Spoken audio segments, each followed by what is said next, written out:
and economically diverse part of our county.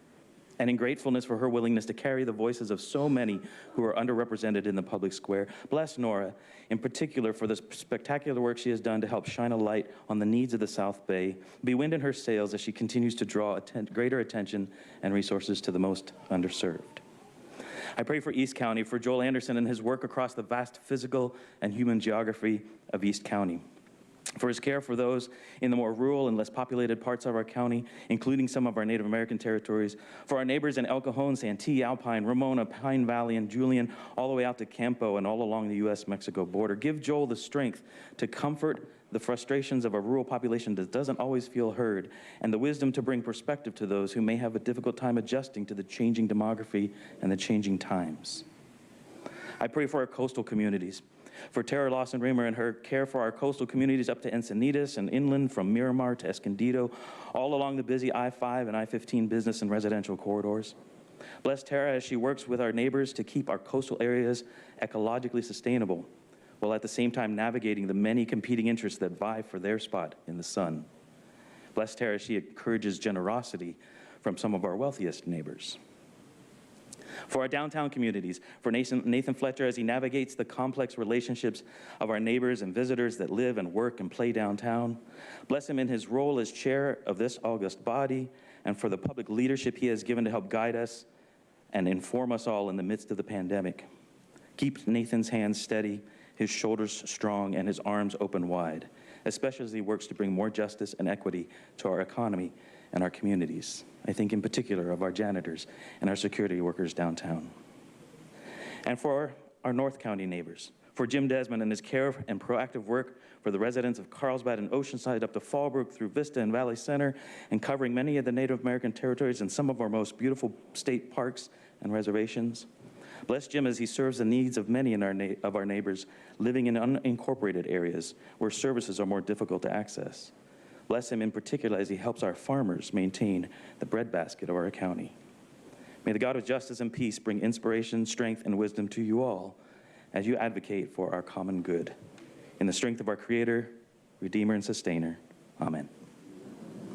Thank you, Reverend Gates. We now welcome to the podium Julian Flores to lead us in the pledge from Rosebanks Elementary. What's that? And a constituent of Vice Chair Nora Vargas. Julian, thank you for joining us. We're honored to have you lead our pledge today. We will turn it over to you. Good morning, everyone. Please place your right hand over your heart. Ready, begin. I pledge allegiance to the flag of the United States of America and to the republic for which it stands, one nation, under God, indivisible, with liberty and justice for all. Thank you, Supervisor Nora Vargas, for inviting me. Thank you, Julian. Julian, maybe one day you'll take her job up here, huh? Yeah? All right, thank you. We'll now proceed with our proclamations. The first proclamation I will present will be honoring the San Diego Black LGBT Coalition. Accepting this proclamation will be Pamela Hollowell and Ronald Epps, and we invite you both to come to the podium, or whoever's here at this time.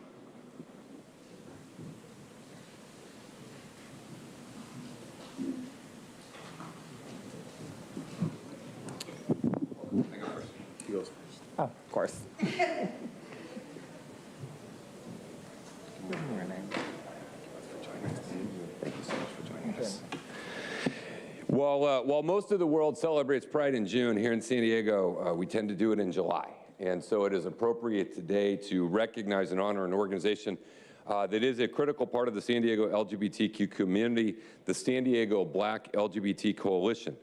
This is an organization that has created a central hub for San Diegans, and in particular Black San Diegans who are members of the LGBT community. They have a purpose of building a unified front for our diverse communities for social, political, and economic advancement. Founded in 2015 and known initially as the Coalition, the group was created to strengthen the Black LGBTQ community in San Diego. The high demand for such an organization was evident to them very quickly. And by 2017, they had grown beyond the operating capacity of their original structure. So in 2018, the San Diego Black LGBTQ Coalition was born with new bylaws that established the Coalition Council, a board of elected leaders from its active member, and created a more flexible membership to structure in a way to better serve the community in more diverse ways. The San Diego Black LGBT Coalition is a community haven. It is a central hub that is vital for Black life in San Diego. Their primary focus is connecting resources, events, and outlets to support and enrich life, providing opportunities to strengthen their community. They also hold an annual flagship conference to create a safe place and to help build community. Here in San Diego, we are fortunate and lucky to have many organizations committed to advancing the greater good, but it is my honor today to recognize the San Diego Black LGBTQ Coalition that gives a voice to those that have been traditionally voiceless, that breaks through stigma, that embraces equality and acceptance and love and opportunity.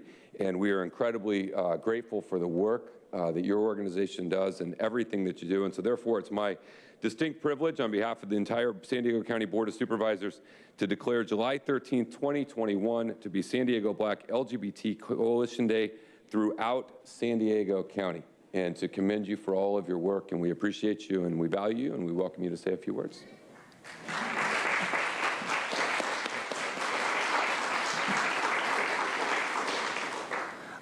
Good morning, everybody.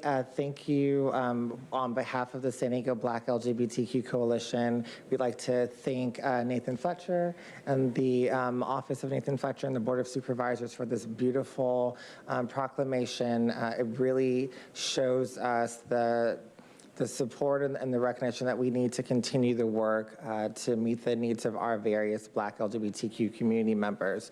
We appreciate the support and hope that we continue to receive support as we have San Diego's first emergency Black transgender fund that we started this year, in addition to our Damon J. Scheer Academic Scholarship Fund. So again, thank you all very much for the support, and I appreciate it. Thank you. Let's take a picture.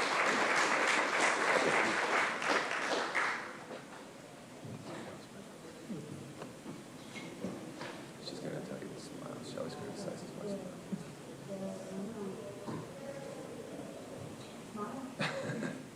Told you. Thank you so much. Thank you. Supervisor Anderson will present the next proclamation honoring Julian Dark Sky Network, and accepting this proclamation will be Doug Solosi.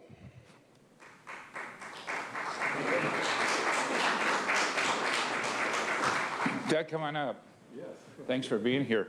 So we all know that astronomy is really important, and in the backcountry, we love to sky gaze at night. And but what people most likely don't know is that there's an International Dark Sky Association, and Doug and his network worked for 5 years to get this accreditation. So it's a big step, it's a huge deal, but most importantly, our kids and all our neighbors will be able to go out to Julian, look in the sky and see all sorts of wonderful stars, and learn that we're not the center of the universe, but the universe is vast and large.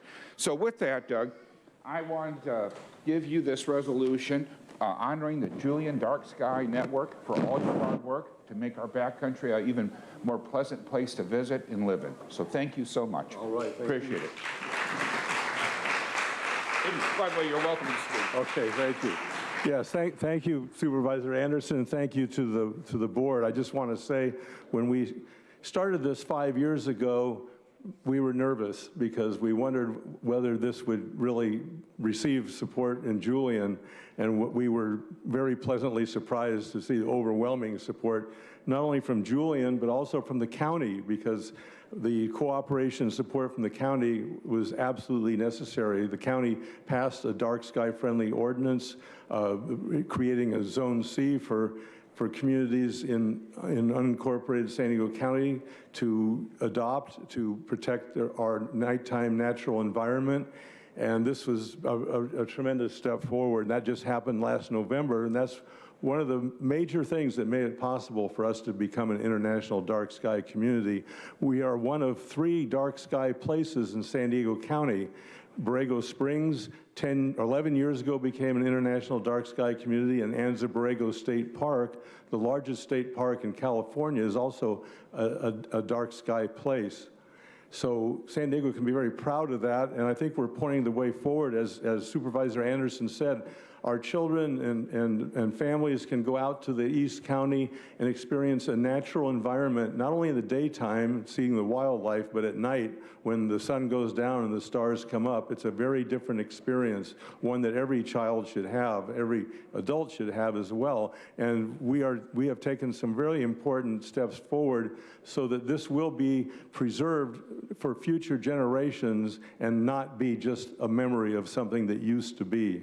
So again, I want to thank Supervisor Anderson, the board, on behalf of the Julian Dark Sky Network, and on behalf of the Julian community, and on behalf of all the residents of San Diego County as well. Thank you very much. I think he wants to do a quick photo. Oh, okay. So they want to come over here, and then we can do the photo.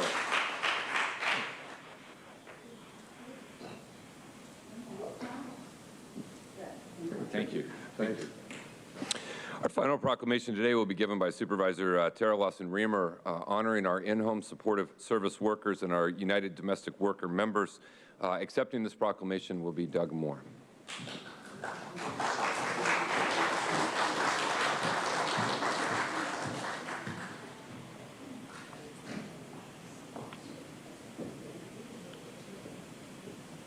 Can I take a moment to call all of our in-home support service workers to the front to accept this honor and proclamation?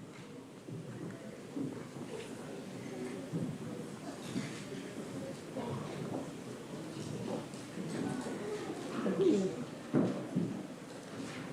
Thank you. Good morning. Good morning. Good morning.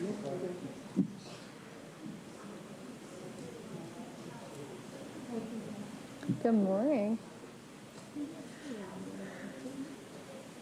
Come up, come up.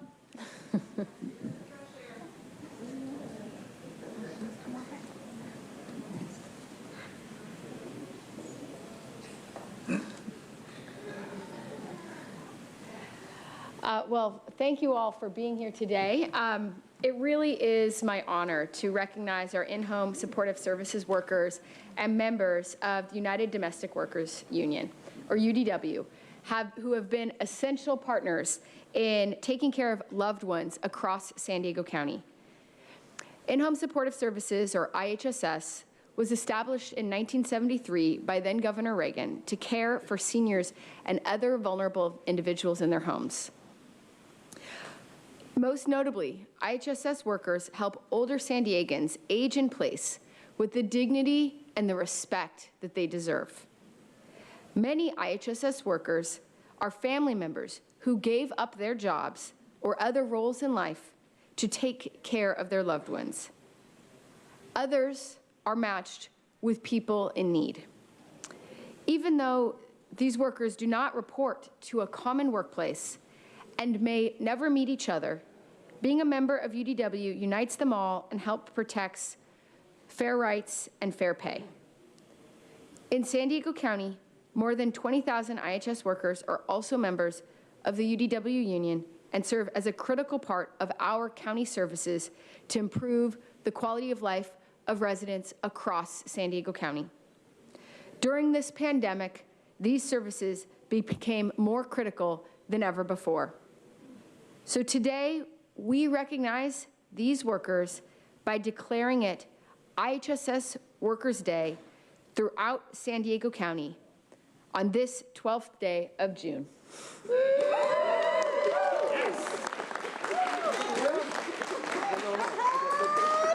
Thank you all for everything that you do. We appreciate it. Who should take your proclamation? Yeah. Thank you. We have a photo?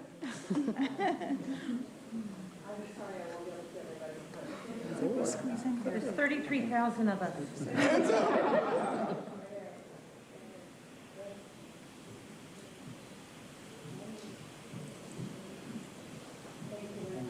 Thank you all. Thank you for all that you do. Thank you all. Good to see you, my friend. Good to see you. Want to say something? One person wants to say something on behalf of, yes, go ahead. Wait. Okay.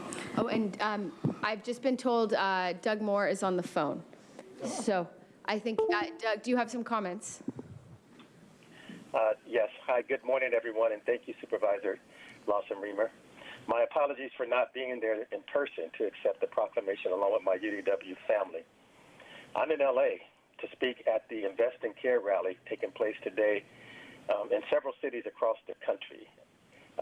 And on behalf of UDW, we accept this proclamation as a first step towards fostering a more collaborative relationship between the Board of Supervisors and the public authority. Home care providers provide essential care to our seniors and to people with disabilities.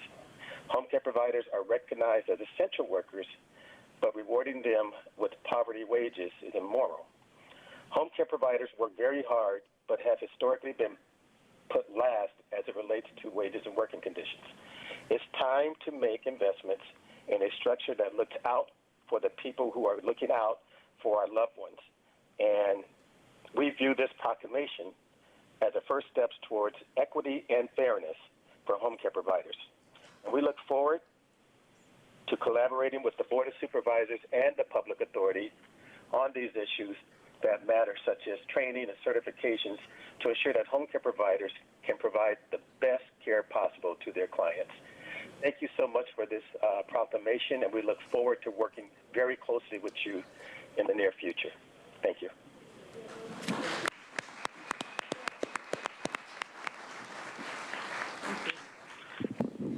Good morning, everyone.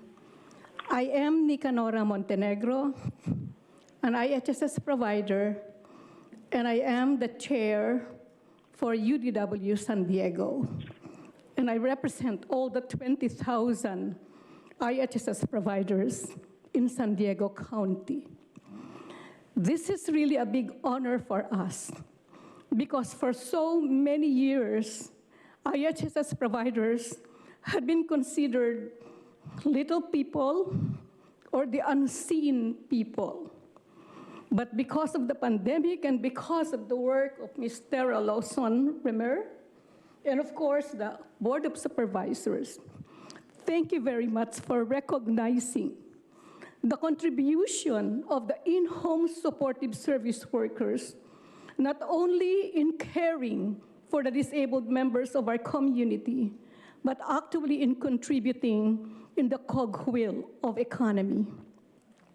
I'm saying this because we know that here in our county, according to the National Low Income Housing Coalition, even if a worker works full-time with a minimum wage, he could even hardly pay a two-bedroom apartment.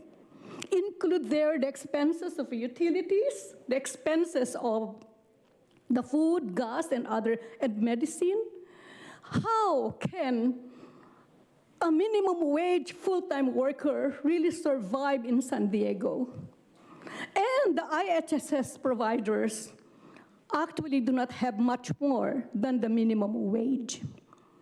If there's no money in the hand of the people, what happened in the community? A lot of our folks in this county are suffering from debts, a lot of bills to pay, and are actually going deeper and deeper in poverty. So if the people, the worker, do not have money, what will happen to the neighborhood business? There will also be a downward spiral of our economy. That's why it is very important that we take care of the people. But another thing that we have to realize is that the care industry is growing, not only because of the silver tsunami, but we know that in 2030, the 6 million seniors we are caring for will grow into 9 million. And if The IHSS providers are not given much more than the minimum wage. We are actually losing providers. And if we lose providers, what will happen to our disabled members of the community? And we will be forced to place them in institution where the county will pay more because it is more expensive to put this 6 to 9 million people, seniors, in the institution. Right? Because of the in-home supportive service providers, we are keeping the budget low, but we are also being kept low. Is that right? That's the reason I'm so thankful with our supervisor, yes, and thankful to all of our supervisors who are listening right now, because I know that all of you not only understand but feel the plight of our IHSS providers. Thank you very much for this honor. Thank you for honoring us. Thank you so much. Thank you. Thank you. Thank you very much, and thank you to all of our UDW members for being here and for all the work that you do daily. Next on the agenda is non-agendized public communication. This is an opportunity for the public to address the board on subject matters that are within the board's jurisdiction, but are not on today's agenda. The only action the board may take is a referral to the Chief Administrative Officer. 2 reminders. First, according to Rule 4A, members of the public that are non-English speaking and need interpretation will get twice the allotted time to facilitate the translation of their comments. And the second rule is every public speaker who comes before us today has 2 minutes to address the board on whatever it is you would like to talk about. We will respect your time and your 2 minutes, but at the conclusion of your 2 minutes, you will need to take your seat because you need to respect the next speaker's right to have their 2 minutes heard as well. If we have individuals who are disruptive to the meeting beyond their 2-minute period of speaking time, they will be warned and then they will be removed. But I know we can get through this in a responsible way, again, being respectful of making sure that everyone's comments have an opportunity to be heard. With that, I'll ask the clerk to please call forward our public speakers, beginning with those who are in person. When we complete those that are here with us in the chambers today, then we will go to those who are on the phone line. Thank you, Chair Fletcher. We have 35 requests to speak on matters not listed on the agenda, 15 of those in person and 20 by phone. For those that have requested to speak by phone, please dial into the conference line now using the instructions that were provided to you. As the Chair mentioned, we will begin with the speakers in person. I will be calling you in groups of 5. As your name is called, please come forward and stand against the east wall under the murals until it is your turn to speak. You may come forward in any order. I'd like to invite forward the following individuals: John McCready, Eric Weber, John Moore, and Kristen Vent, and Audra Morgan. And I'll ask you to please state your name for the audio record. You'll have 2 minutes to address the board. My name is John McCready. I'm a resident of the 4th Supervisorial District. I wish I could have brought this concern to the 4th Supervisorial District as I did in emails and voicemails, but Mr. Fletcher's office does not respond to them. I don't know who he represents, but it's not the constituents of the 4th Supervisorial District. I'd like to bring to the county's attention your Health and Human Services Agency is engaging in active employment discrimination by refusing to follow the California Fair Chance Act, Government Code 12952. I have been a victim of this no less than twice in my attempts to get employment with vendors of the County Health and Human Services Agency. And I don't understand why this county agency thinks it does not have to follow state law. You have people with dismissed criminal convictions that should be eligible for employment. I'm one of them, and I can't get a job here in this county in my chosen field because the County Health and Human Services Agency does not follow the law. I hope something can be done about this. I hope somebody at the County Health and Human Services Agency can be held responsible for this because this is beyond unacceptable and it is flagrant employment discrimination. And Mr. Fletcher, I hope you can be a little more sensitive to answering constituent concerns at your office. Thank you. Next speaker, please. Next speaker, please. Good morning, supervisors. And I'm Eric Weber. I'm an attorney. I have autism. I'm a champion of San Diego Race for Autism 2 years in a row now. A longtime participant in the Law Enforcement Torch Run, the largest grassroots fundraising organization for Special Olympics. And I came here to propose countywide autism training for law enforcement. I've been performing as a guest speaker since 2008 on Living with Autism. And in 2017, I did Involved Exceptional Parents Day, Living with Autism. And in 2011, 2012, 2013, I spoke in Florida and Montana 2 times. And in one of those presentations, officers earned credits for taking a workshop in Living with Autism.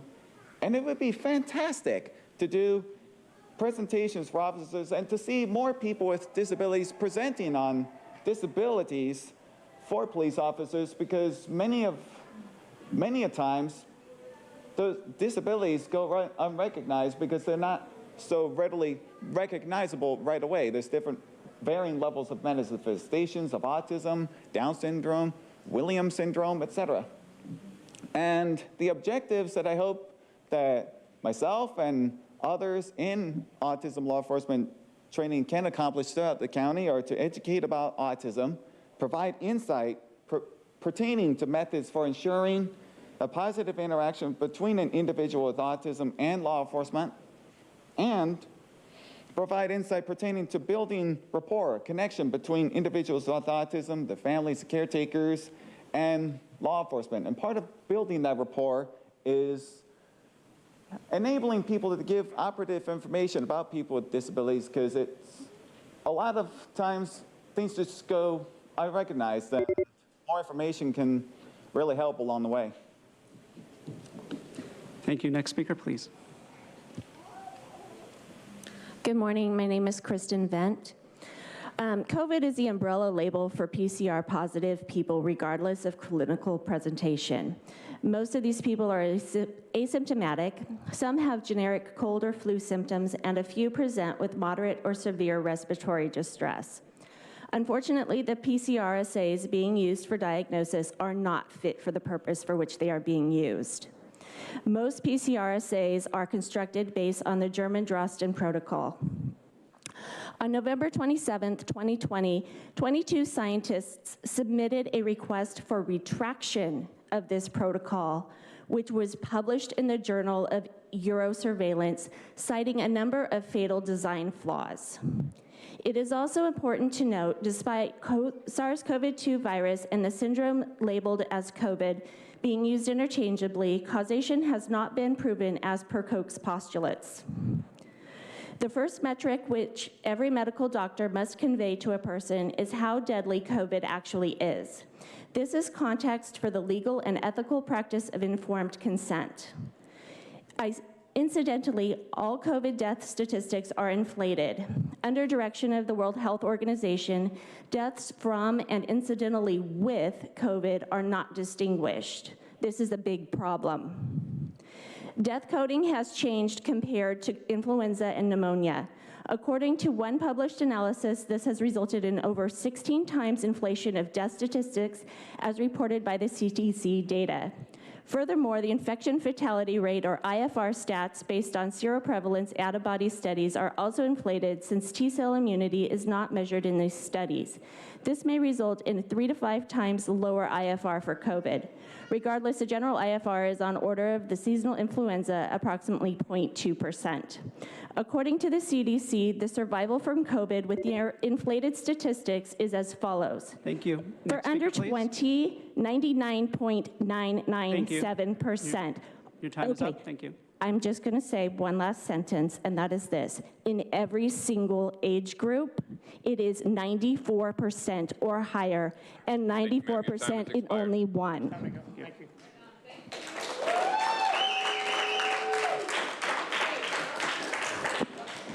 Hello, I'm Audra Morgan. You're lying to the people and setting up a narrative that the unvaccinated or that threat to the public, which has been our repeated concern throughout this pandemic. You recently had a press conference saying that the vaccine is safe and effective, yet it's still under trial, so how do we really know those things? You suggest that we all get it while it's claiming it's to protect the public, while you blatantly refuse to protect all people of the public by acknowledging them and their concerns. We're not asking for you to set anyone aside. You're actually segregating the people by pushing the agenda to vaccinate the masses. We ask that you simply ensure that you protect all people, not just those who comply with your inhumane requests of the people. All people deserve to decide what's best for them, not to be grouped with the masses and told what is best for the masses over what is best for them individually. I'm not telling you to vaccinate or not, or wear a mask or not, but I'm asking that you leave it up to the individual to decide and be okay with that decision. Never retaliating against them if they choose not to follow your rules or regulations or guidelines that you set out that aren't laws. This in itself falls under your oath to uphold the Constitution. And, that's not what you're in the seat to do, which is not abide by that and why you were elected to be there. At this point, we must ask that you resign because you're not able to do what the people want. And it's really important because we're coming to you repeatedly to ask for these things, and you repeatedly ignore us. And so I'm asking that you resign before we have to come to you to make you leave, because it will be far worse at that point. Thank you.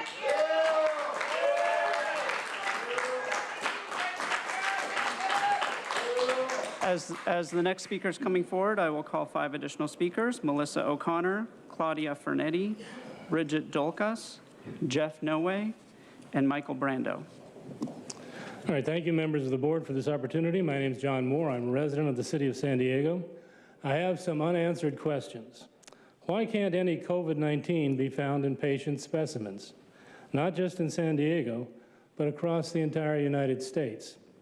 I have 2 acquaintances, one of them a licensed physician practicing in San Diego County, and another a PhD lab scientist also working in San Diego County. And neither of them have ever gotten a patient sample who was passed the PCR test with the COVID-19 in the specimen. A man in Australia is offering 233,000 British pounds for anyone who can produce such a specimen. So far, no one has taken him up on that. Why do we use the notorious PCR test for COVID-19 when it gives so many false positives? Is it being used to inflate the number of COVID infections? Why did the American government spend billions on anti-COVID vaccines when too much safer and efficacious non-vaccine remedies already existed? Hydroxychloroquine and ivermectin.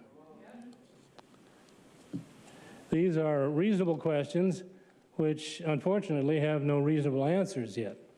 These questions must be answered by our health authorities. Thank you. Thank you. Next speaker, please.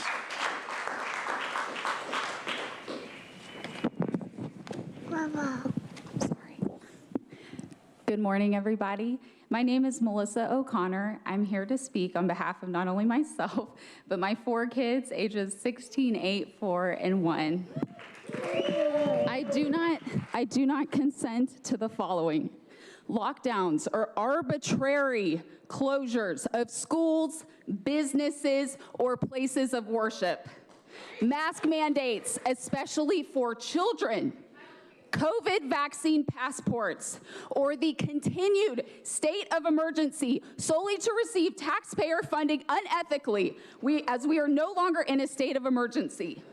Just months ago, I could walk through Target sipping a Starbucks coffee, but the independent coffee shop owner around the corner who supports 4 children was told not only to close, but threatened with fines if they stayed open. In San Diego County, America's finest city. Mask mandates violate informed consent laws. All people have the right to weigh the risk versus benefits of a facial covering. A group of parents recently sent 6 worn face masks to a lab, and the report revealed that 5 of the 6 masks were contaminated with bacteria, parasites, and fungi. Other pathogens found were pneumonia, tuberculosis, meningitis, diphtheria, and Legionnaire's disease. Vaccine passports also violate informed consent laws. Since July 7th, over 438,000 adverse reactions to the multiple COVID-19 jabs have been reported to the CDC through the Vaccine Adverse Event Reporting System. Tragically, over 9,000 of those were deaths. Updated numbers can be found at openvaers.com/COVID-data. It is estimated that under 5% of adverse events are even reported, so keep that in mind when reviewing these numbers, and thank you for your time.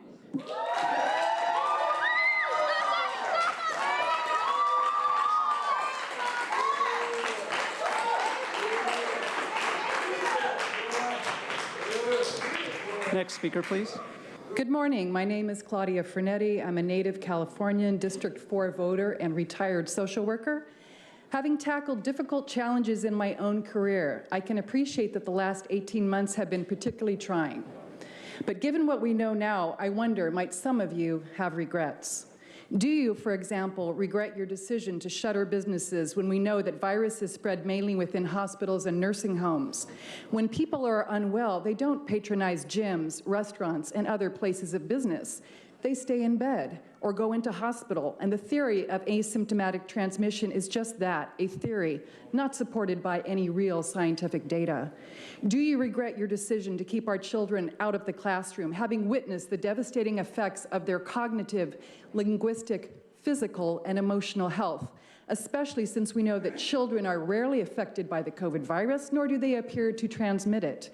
Do you regret the lockdown policies that led to unprecedented demand of our food banks, with nearly 1 in 4 San Diegans seeking help, or your decision to close our beaches and parks, which only serve to destroy community spirit and drive up rates of suicide, domestic violence, drug, and alcohol use? When you look at open states like Texas with 30 million residents and Florida with 22 million, they have fewer cases, intact economies, and far less unemployment. Do you regret your decision to completely and repeatedly shut down the city of San Diego following ill advice from the governor? Going forward, will you weigh the consequences of your decisions more carefully and with compassion, especially as it impacts our youth? By this, I refer to the inhumane and unscientific practice of masking our children. Will you promise to stand up to the climate of censorship, medical tyranny, and the powerful forces which seek to divide the unvaccinated and the vaccinated? Now that you know better, will you strive to do better? I hope that you will. Thank you.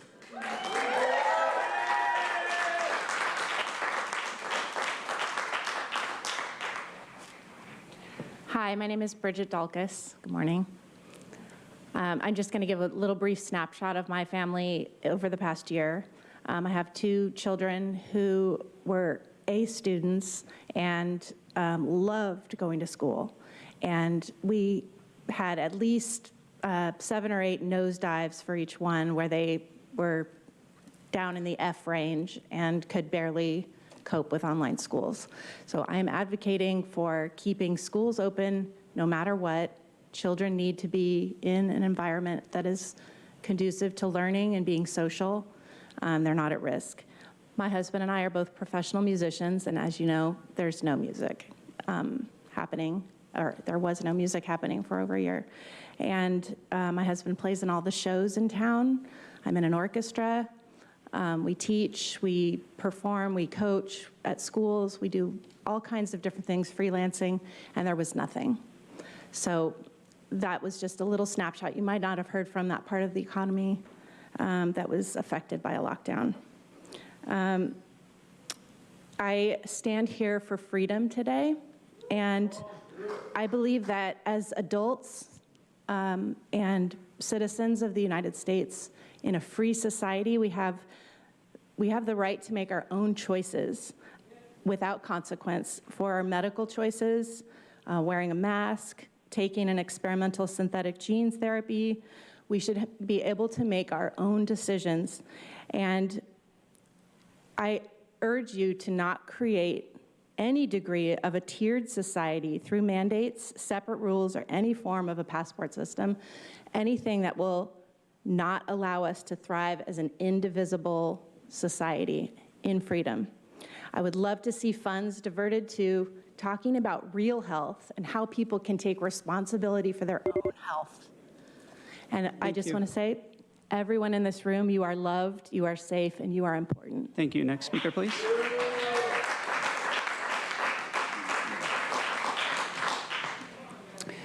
My name is Jeff, and I have lived and raised a family in this county for 30 years now. I want to talk about your incredibly poor response to the scam of all scams known as COVID. There is no pandemic. There never was a pandemic. What we experienced was the cold and flu combined with the most intricately coordinated fear porn ever brought upon humanity. While the masses haven't quite figured it all out just yet, millions of us have. And more are awakening by the day, Nathan. The entire scam of COVID was about getting the dumbed-down general public to not only accept, but to beg for this experimental gene therapy being deceptively called a vaccine. Purposely crushing small businesses was just a side bonus for you all. We know this gene therapy / vaccine is a depopulation control tool. And hey, with this vaccine, was the required informed consent ever obtained from anybody? No. No, of course not.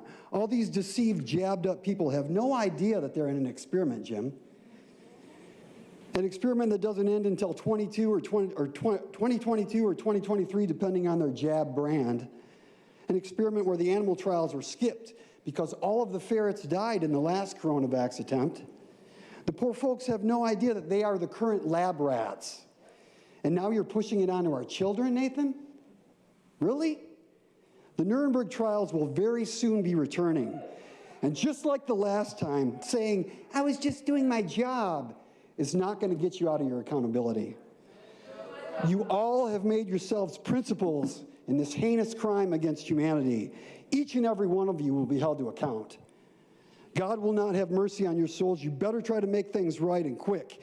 We now have over 9,000 related deaths in VAERS, with only 1% reporting that's essentially 1 million corona vaccine deaths already. You're not going to get away with this. I promise you that.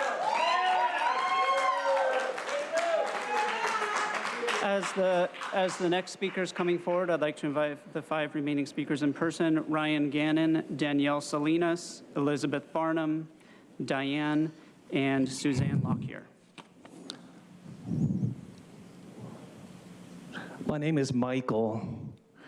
I remembered that all through history, the way of truth and love have always won.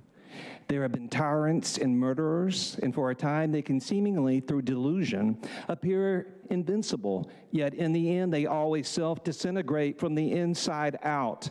Think of it, imagine it, always. That is a paraphrase from the heart of God, as originally flowing from Mahatma Gandhi. The last 16 months have been extraordinarily revelatory. It has been an inspiration to be renewed in heart and mind as to who is the authority of our lives. And that is the authority of God, the heart of God, as expressed in the manifestation of Yeshua the Christ and the Holy Spirit, my higher power. No board of supervisors, no chair of that board, no public health director, no public health agency, no CDC, no World Health Organization, no pharmaceutical corporations, no Anthony Fauci, no World Economic Forum, no marketing agencies who are promoting dangerous, irrelevant, and unnecessary injections. No, no, no.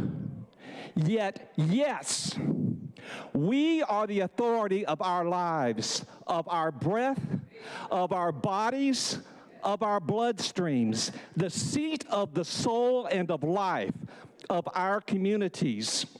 We are our own supervisors, seers of clear vision.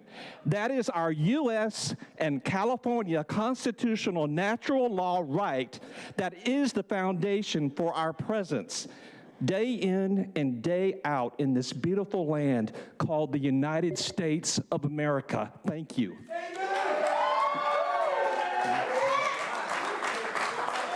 Next speaker, please. Next speaker, please. Good morning. My name is Danielle Salinas. Thank you for being here with us today.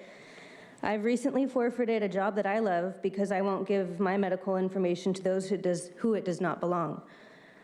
And I won't give up the freedom to choose what goes on my body. But I'm not here for myself. I'm here for the 5-year-old little girl that I'm raising, who thanks me for fighting for her right to breathe in kindergarten. I'm a Sunday school teacher and a high school youth leader, and I'm here to partner with you on their behalf. The CDC on Friday changed its guidelines regarding the K through 12th grade kids wearing masks in schools. California needs to step up for all these kids and follow suit. As Jim Desmond said, adults are supposed to sacrifice to protect kids. We don't force kids to do things to protect adults. Science shows children haven't been affected by COVID. I understand you, Nathan, as well as many others of you, are no strangers to raising kids, and the importance and preventative safety that goes along with imparting on them walking in full authority of their bodily autonomy, which is being threatened under the current policies. Bodily autonomy is the right for a person to govern what happens to their own body without external influence or coercion. It's about being empowered to make informed decisions and understanding our God-given, not government-given authority to say no to anything unwanted. Respect for autonomy is a core tenet of international medical ethics and an essential part of contemporary human rights. We must raise a generation who asks and understands the ingredients of anything and everything they're given to ingest, and their unalienable right to refuse it. Each of you sitting before me, before you were even formed in your mother's womb, had a blueprint on your life given to you by your Creator. You're sitting in the chair you're in because you had a calling. You're now called for such a time as this to restore and redeem this city. Thank you. Next speaker, please. One more sentence. There are Esthers among you who will answer that call for the sake of the least among us. Thank you. Thank you. Next speaker, please.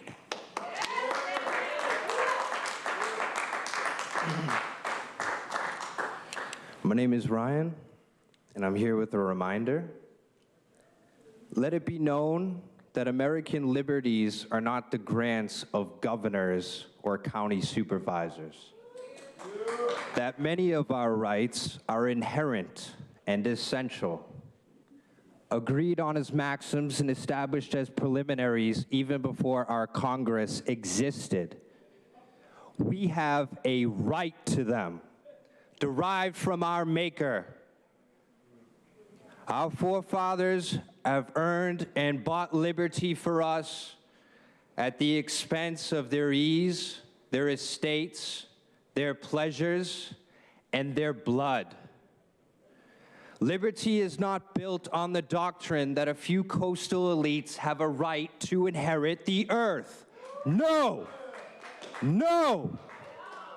It stands on this principle, that the meanest and lowest of the people are, by the unalterable, indefeasible laws of God and nature, are as well entitled to the benefit of the air to breathe, light to see, meat to eat, and clean water to drink as our billionaires or our president. That is liberty. And liberty will reign in America.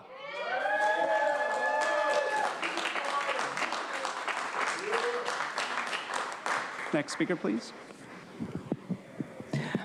Hello, my name is Diane, and I'm with Reopen San Diego. I've lived in San Diego for 30 years, and I have a master's of public health. I wanted to point out, first of all, thank you for listening. Secondly, we asked each of the Board of Supervisors the criteria for a COVID death, and we were told that the person must have had a positive PCR test. So if the PCR test is the criteria for ruling something a COVID death, and that's the way that you're determining the number of COVID cases, then it's critical that each of you supervisors know what threshold cycle levels being used in that test, because a small increase in the threshold cycle level can cause thousands of times greater sensitivity, which leads to a large number of false positives. So generally, according to Fauci and others, the levels of around 30 or 35 at the highest are considered to be over 35 are considered to be unreliable. And we couldn't find it out from the county, but according to the Children's Health Defense Fund, all the labs in California have been using a threshold cycle level of 40.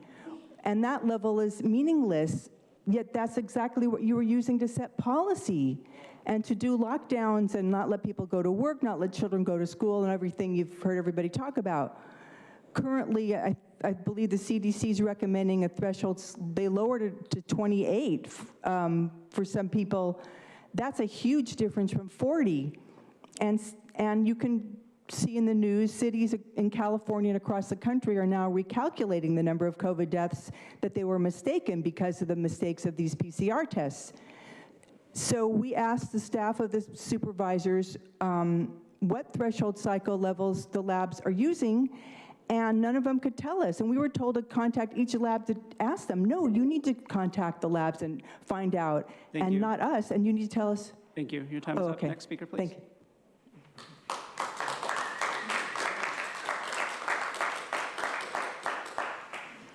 Good morning. My name is Elizabeth Barnum, Nathan Fletcher, Tara Reamer, and unfortunately, Joel Anderson. I was up above. You're on your phone scrolling. I get it, you're busy. We're busy too. I'm here with my 13-year-old son who did not want to come down, and I'm trying to show him what civics is all about. I'm thankful that I have Jim Desmond as my county supervisor. Seriously, Nathan Fletcher, you were cleaning your screen. Vargas, I appreciate that you have been paying attention. We're not here because it's fun, okay? I'm not saying what I had on here because Melissa did a great job about the 6 masks that were sent to a Florida university to detect the contaminants. Do you know what that university said? They weren't going to do the study because it was unethical to keep masks on kids for a prolonged amount of time.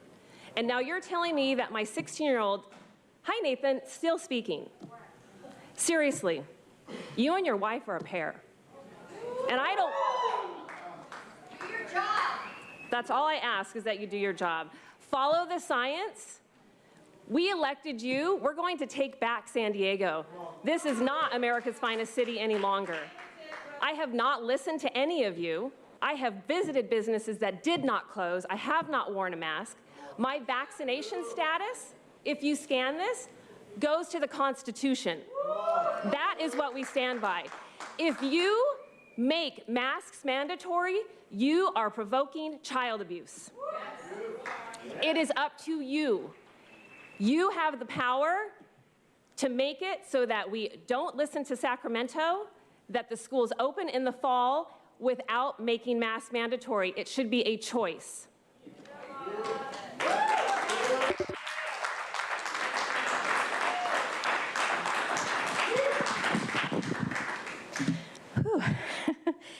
Hi, my name is Suzanne Lockyer, and I'm a longtime resident and homeowner here in San Diego. And this is my first time here. I have never had a reason to come until now. I moved here in 2000 after serving my time in the Army, and I almost left after 9/11 to join again. But my old Command Sergeant Major, who I was still in touch with, said, "Don't make long-term decisions over short-term events." He was wise, because shortly thereafter, I met my husband of 19 years, and we are raising 3 beautiful girls here together in this beautiful city we both love. But let's get to the point. I am here today to urge you, not the state, you, to drop the K through 12 mask mandates. Enough is enough. Our kids have sacrificed the most, yet are the least at risk. They were ripped out of their schools from their friends over a year ago, March 13th, 2020, a day that will live in infamy in our lives, a day that began the longest 2 weeks of our lives. They have done what you ask. The Zooms, away from friends in their rooms. Now they have a chance to start a new school year, a chance at normalcy. Now is the time to do what they ask, what they need, unmask the children. Look around the room here. Can kids not do what we are doing? We are in a room indoors, unmasked. Look at the gatherings. Look at the UFC fight, packed indoors. Kids can be in classrooms with their small classes together. It is time. I urge you to stand up to the children. Let the kids be kids again. Let them smile again. Thank you. Thank you.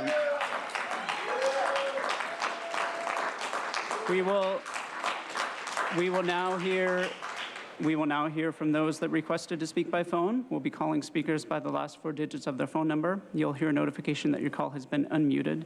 You will then need to press *6 to unmute your phone. Each caller will be asked to state their name for the audio record. You'll have 2 minutes to address the board. I'll remind the callers that they should mute their TV or live video stream before they begin speaking. And if you could please identify the first caller. Our first caller is 0680. Please press *6 to unmute.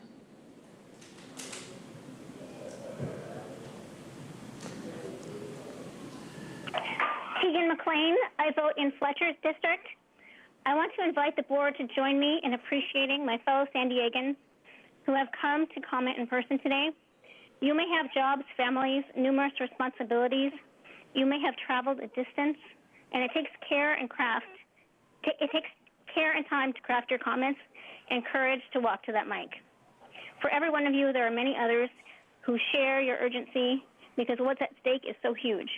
The governor and county may have lightened restrictions so that we can enjoy the summer before the recall election, but we know as long as you keep this fraudulent state of emergency going, these unlawful guidelines could start again in the fall. And we haven't forgotten closed parks and beaches, police tape over park benches and swing sets, loneliness, isolation, the thousands of local businesses closed forever. There are still kids being forced to wear masks, playing sports in the hot sun. This is not about health. That is abuse. Here's the ask. Stop the masking, distancing, the discrimination of vaccinated versus unvaccinated. Are you beholden to the pharmaceutical industry or the people who elected you? I know Supervisor Desmond works for the people. I'm reaching out to anyone who might be reachable.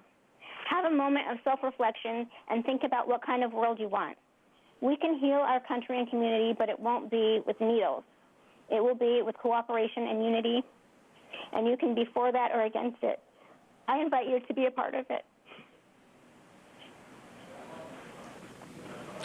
Thank you. Our next speaker is 7613. 7613, please press *6 to unmute. 7613. Good morning, Board of Supervisors. My name is Becky Rapp. I'm a mother and a public health educator, deeply concerned for the public health, safety, and welfare of the residents living in the unincorporated areas of the county. As the board continues to move forward with your marijuana ordinance, it's pertinent you consider the negative effects marijuana use is having on other communities, other states, and even other countries. According to an article in the New York Post last week, the United Nations calls for a global ban on all marijuana advertising. The UN's Office on Drugs and Crime wrote in its annual World Drug Report, a comprehensive ban on advertising, promoting, and sponsoring cannabis would ensure that public health interests prevail over business interests. The state of California has also recently put a ban into place, banning all marijuana billboards on freeways, as they recognize the harm commercialization and normalization of marijuana has on young people. It's no secret the marijuana industry is banking on young people becoming lifetime users. U.S. companies such as Wrigley and Hershey have launched lawsuits arguing that copycat marijuana product packaging could lead children to accidentally take marijuana, as well as highly attract and entice young people to use. As products become more potent and we see THC levels climb upwards of 90%, the percentage of adolescents who view the drug as harmful has decreased by 40%. I would say the marijuana industry and business interests are having a detrimental impact on our youth, and public health and safety interests are being ignored. I ask the county to help protect our young people, recognize how impressionable and easily influenced they are when it comes to marijuana, just as you recognize how important stressful and easily influenced they were. Thank you. Tobacco. Thank you. Next speaker. Our next speaker is 2703. 2703, please press *6 to unmute. This is Larry Seitz. I'd like to know why the county is misinforming people and suppressing important information. Why is everyone in such a hurry to vaccinate people? Who's profiting? The county is claiming that unvaccinated San Diegans account for nearly all COVID-19 cases, hospitalizations, and deaths. In the details, it states that the numbers of approximately 99% were as of January 1st. This is misinformation. It does not explain that those people that were infected as early as November of last year, and the people over 75 were not vaccinated until after January 18th, as well as many people were not eligible until April and May. Using that data, of course, most statistics are going to be for the unvaccinated. But what does that have to do with now? Other county reports claim vaccination rates as high as 104% for one shot and 90% for two. Why are the vaccine risks being suppressed? The government's own vaccine adverse events reporting system shows the number of COVID vaccine deaths just since December last year are likely 5 times the total of all other flu vaccination deaths over the last 30 years. In the 1970s, when President Ford was pushing 100% vaccination for the swine flu, that experiment was stopped after only a handful of deaths. Now we can't even question them. At the last Board of Supervisors meeting, I and Mike Borello were prevented from presenting his VA-ERS analysis. Why? I recently watched 3 Zoom presentations put on by various county and private organizations for seniors and long-term care providers, the same special interests that will profit from the care needed by those injured by the vaccination. I noted that they offered information on how to maximize their payments. Who is really getting the benefits and who really suffers the risk associated with this experiment? Why is government at all levels in such a rush before the long-term effects are even known? Thank you for your consideration. Thank you. Our next speaker is 4974. 4974, please press *6 to unmute. 4974. Good morning. This is Michelle Krug. Thank you for the opportunity to speak. I want to talk about the challenging time that I've had trying to get a hold of Health and Human Services Department. July 2nd, Friday, July 2nd, I began trying to reach out to get a vaccine clinic set up at an upcoming Pride family gathering that's going to happen on July 18th, this coming Sunday in Spring Valley. And I called, I've been keeping track 24 times, the number for the Health and Human Services. When you hit 0, it says voicemail has not been set up. When you hit 3, which is supposed to be for public health, it says voicemail is full. And I thought eventually I'd get someone to answer, but no luck. I contacted all my supervisor offices as well.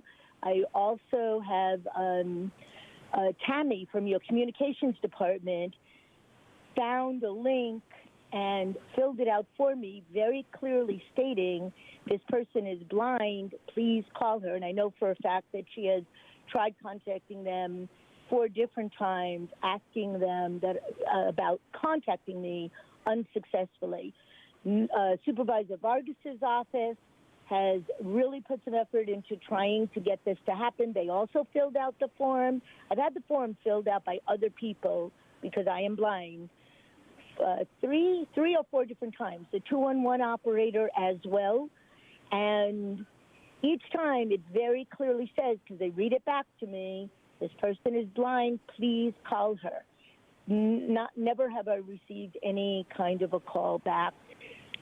This has been very frustrating when obviously we want to get people vaccinated. Thank you. Thank you. Our next speaker is 5033. 5033. Please press *6 to unmute. Gretchen Goal with Reopen San Diego. I want to share with you the COVID vaccine side effects reported by the vaccine makers to the FDA last October for the emergency use authorization. This information can be found on the FDA website. There are over 21 possible adverse event outcomes.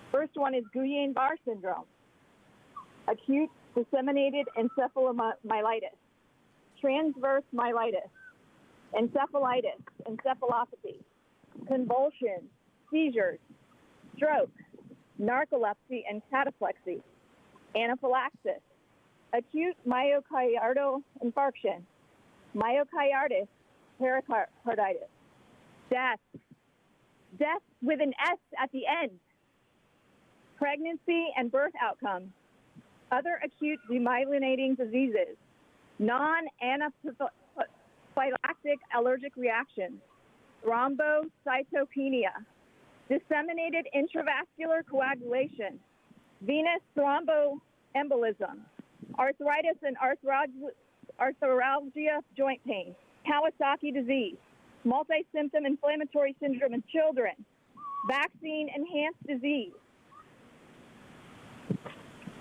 Please tell me how this vaccine you are pushing on the citizens of San Diego is safe and effective when clearly it is not. It's death. Death with an S at the end is a possible outcome. If stroke is a possible outcome, if any of these adverse events are possible outcomes, vaccines need to be a choice, an informed choice. That's it. Thank you. Thank you. Our next speaker is 2153. 2153, please press *6 to unmute. 2153, please press *6 to unmute.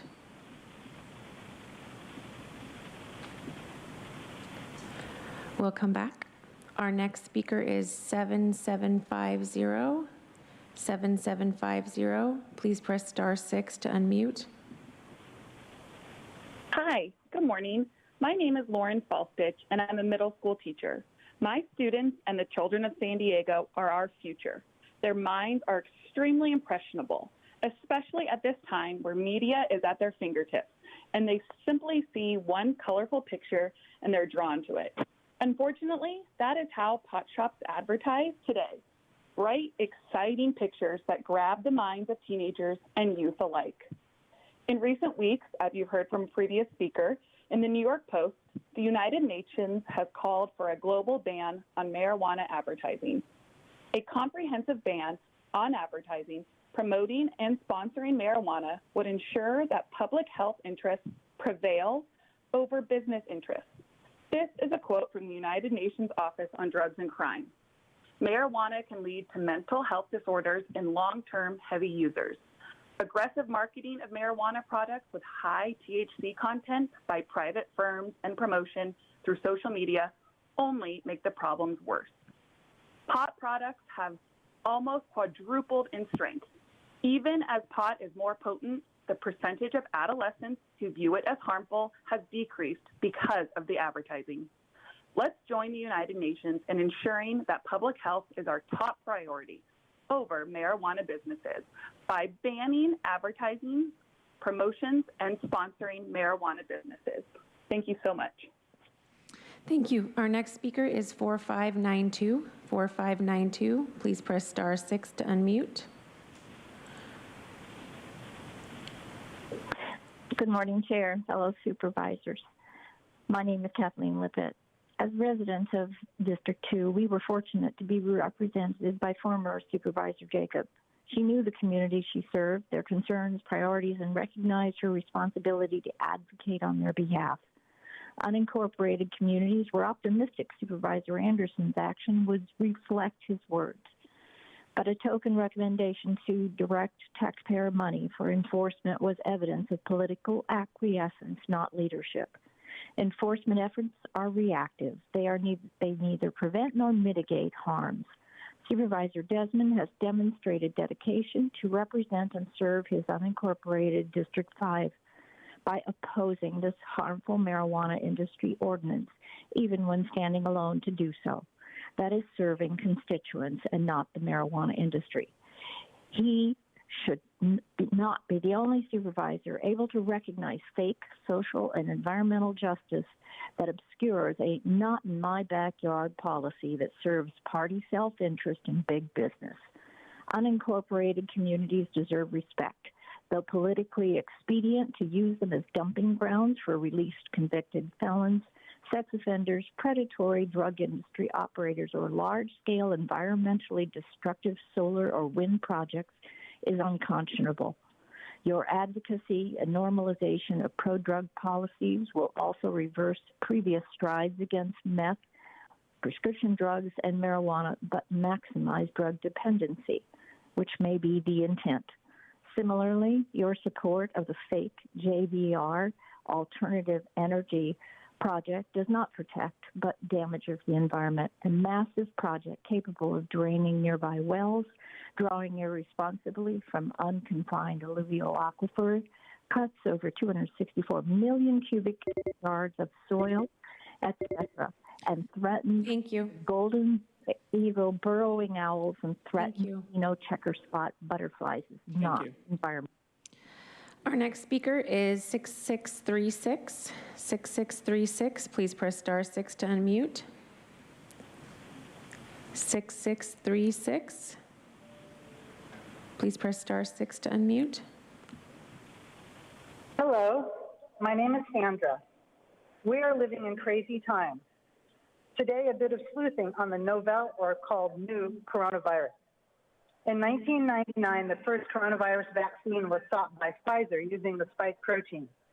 In 1999, Anthony Fauci submitted a patent application to build an infectious coronavirus that specifically targets the lungs. In 2001, coronavirus was being manipulated as a vaccine vector, but also as a bioweapon candidate. In 2004, at a bioterrorism and infectious disease conference, Merck coined the term the new normal, which was adopted by WHO, of which Fauci was a board member. In 2006, there was a patent to combine HIV, Hep C, SARS-CoV-1, and SARS-CoV-2. That is in 2006. There have been 117 patents issued between 2008 and 2019, which have elements that are allegedly new in this virus, including the ACE2 receptor binding domain and the spike protein. So this is not new. In March of 2019, Moderna made arrangements to use a lipid nanoparticle as an envelope to deliver the messenger RNA.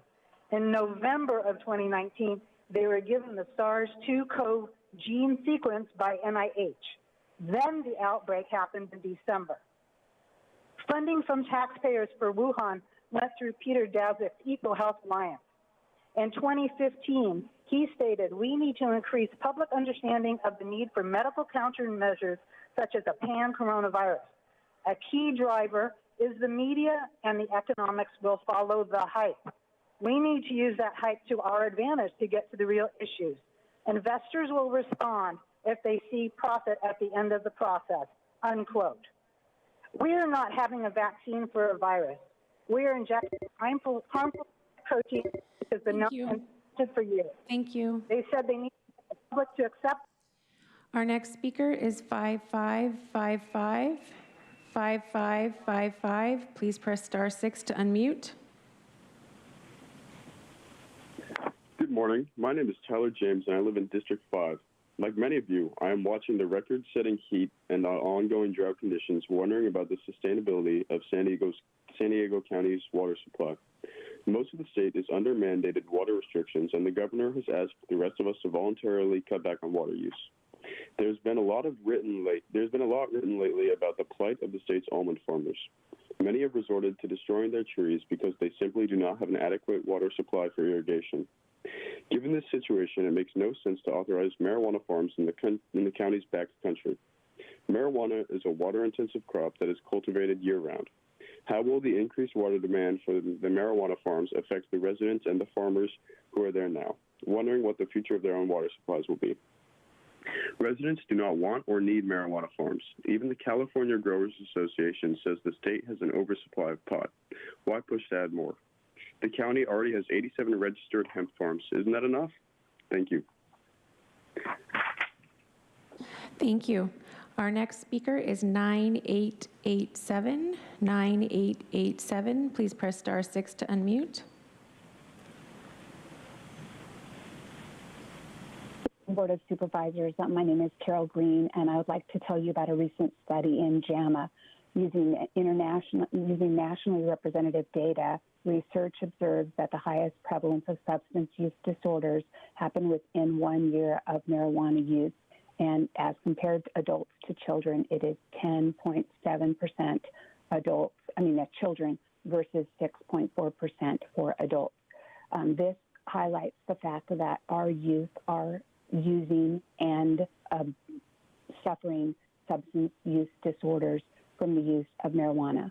I have told you previously about my experience and losing my son after he experienced psychosis with marijuana, and unfortunately this is not an isolated incident. I'd like to also point out that sometimes it takes time for us to understand that we've made a mistake. Unfortunately, over this time, children lose their lives, their livelihood, their brains, and their ability to be successful in our world. So I would ask you, as you focus on mental health, as you focus on eliminating flavors for tobacco products, please also focus on making sure that our children are protected and do not over-commercialize our county areas with marijuana businesses. Thank you. Thank you. Our next speaker is 3800. 3800. Please press star 6 to unmute. Good morning. My name is Barbara Gordon. Residents in District 3 know it is vital that we are good stewards of our environment. As the Board of Supervisors look to allow marijuana cultivation, I am concerned with the negative impacts it will have in the unincorporated area. Unsustainable water use for marijuana cultivation, indoor or out, can have negative impacts through surface water, groundwater depletion. It takes 450 gallons of water to produce 1 pound of marijuana. By allowing marijuana cultivation, it contributes to the disaster drought conditions it will create years of problems for us. The current drought is on pace to be one of the worst ever. California is also one of the hardest hit states. Marijuana grow sites also use chemicals, pesticides, fungicides that have disastrous effects on the environment, including soil, air contaminants, and illnesses. By some estimates, California produced 60 to 70% of marijuana consumed in the U.S. I don't see an urgency for the county to allow more marijuana cultivation sites with so many negative impacts on the environment. We're at a crossroads with environmental issues. I hope the Board of Supervisors will rethink their marijuana policy, especially at this critical time. Thank you. Thank you. Our next speaker is 7159. 7159. Please press star 6 to unmute. Good morning, Supervisors. My name is Mark Wilcox. Last week at one of the county planning group meetings, there were many questions about the June 9 Board of Supervisors decisions regarding the 5 existing marijuana storefronts. Look, business owners are crying foul because the supervisors seem to be treating the marijuana businesses differently than other businesses by allowing these marijuana businesses to expand up to 10,000 feet without a site review, especially since most of the 5 existing marijuana storefronts are quite small. Planning groups and their businesses felt that it wasn't fair for marijuana storefronts to skip a discretionary review process and not to be publicly noticed.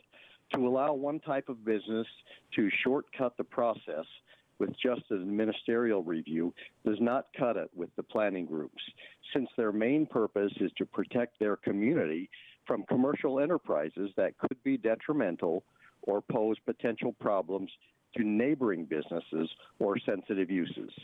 Any other business increasing from 1,000 square feet to 10,000 square feet would definitely be considered by a planning group because that is a significant change to the business's footprint. county planning groups should be treated with respect, and the businesses who are trying to be good neighbors in the planning group areas should not have to suffer from the deference paid to one type of business over another. Residents are wondering why the preferential treatment, as we all are as well. Thank you. Thank you. Our next speaker is 6598. 6598, please press star 6 to unmute. 6598. Good morning, Supervisors. Ann Riddle here. I'd like to share with you some conversation that we had at our county planning group last week. It came to our attention that there are quite a few permitted hemp grows throughout the county, some 80 plus, and this doesn't seem to have the sort of oversight that we would expect because they're permitted through a state process.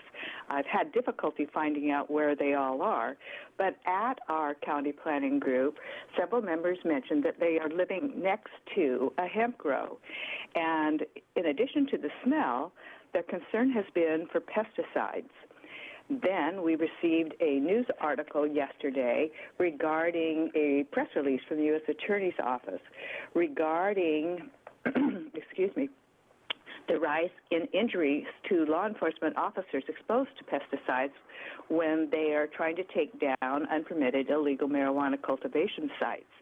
And this initiative has found that the smuggling of Mexican pesticides into the United States has become a significant problem. In fact, 50 people have been prosecuted to date. This was announced last Friday in the press release.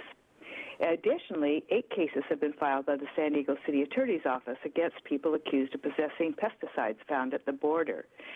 These unanswered questions about the amount of pesticides coming into the United States and finding their way into San Diego County at our grows, I think needs to be resolved. I think we need the information regarding the experience that our county planning group members are having with, 1, the hemp grows, and 2, with the pesticides that have found their way into San Diego. Thank you. Thank you. Our next speaker is 7872. 7872. Please press star 6 to unmute. 7872.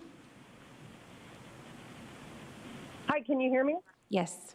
Hello, this is Allison Hartman. I'm with Reopen San Diego.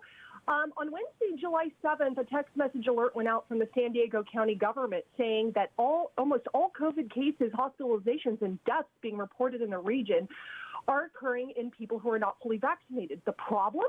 The text linked to an article from the county that counted hospitalizations and deaths from January 1st. The other problem?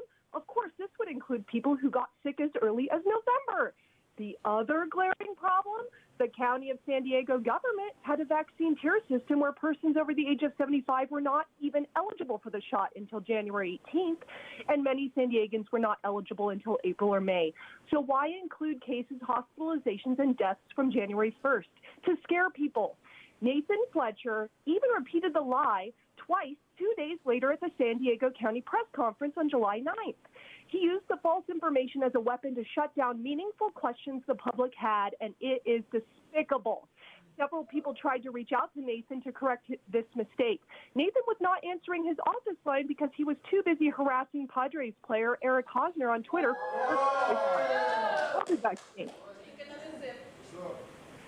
Nathan proves that he is willing to slam a person's job performance and character over a personal medical decision. Nathan Fletcher, it is you who has a horrible job performance. Your willful lying to the public is a sign of your lack of leadership and character. You will not divide us, Nathan, and you will never lock us down again. We are asking for you, Nathan Fletcher, to resign immediately. And my last point is that I wouldn't even expect this behavior from a supervisor at Walmart, let alone San Diego County. Thank you very much. Thank you. Our next speaker is 3196. 3196. Please press star 6 to unmute.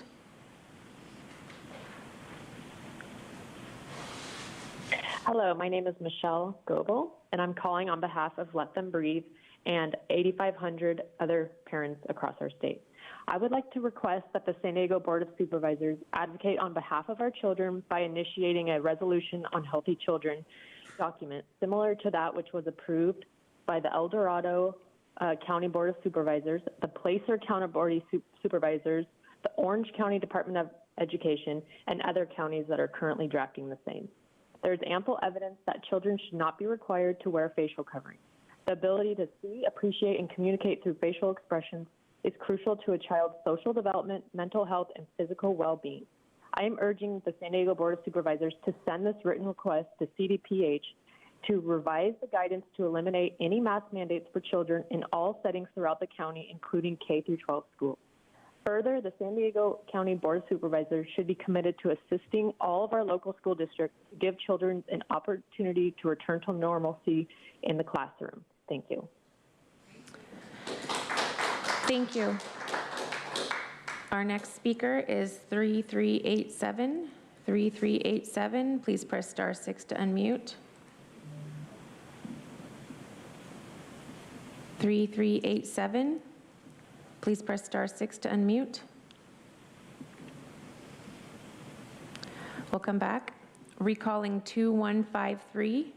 2153, please press star 6 to unmute. 2153, please press star 6 to unmute.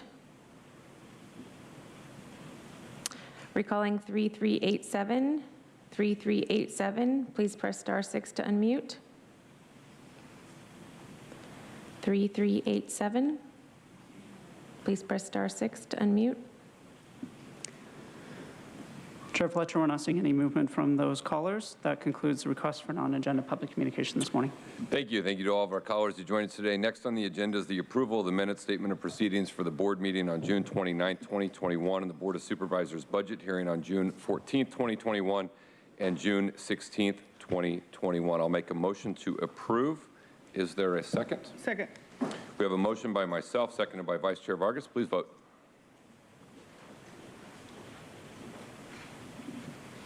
Chair Fletcher, that motion passes unanimously with all supervisors being present and voting aye. We'll now proceed with the formation of the consent agenda. First, I'll ask the clerk if there are any items the public wishes pulled for discussion today. Thank you, Chair Fletcher. Bear with me. There are a number of items that have been pulled for discussion. Item 1 has been pulled by the public. Item 5 has been pulled by the public. Item 6 has been pulled by the public. Item 8 has been pulled by the public. Item 14 has been pulled by the public. Item 15 has been pulled by the public. Item 20 has been pulled by the public. Item 21 has been pulled by the public. Item 22 has been pulled by the public. Item 25 has been pulled by the public. Item 29 has been pulled by the public. Item 32 has been pulled by the public. Item 34 has been pulled by the public. And item 37 are closed session matters that will be considered at the conclusion of the board's public session. All the remaining items on the Board of Supervisors agenda, as well as the County of San Diego County Flood Fire Protection District, may be placed on the consent calendar for your board's consideration. Thank you. I will now go to my colleagues. Supervisor Anderson, are there any items you wish pulled or comments you wish to make? You know what, I need to go through this. I need to have a second floor. Okay, we'll come back to you. Supervisor Lawson-Riemer.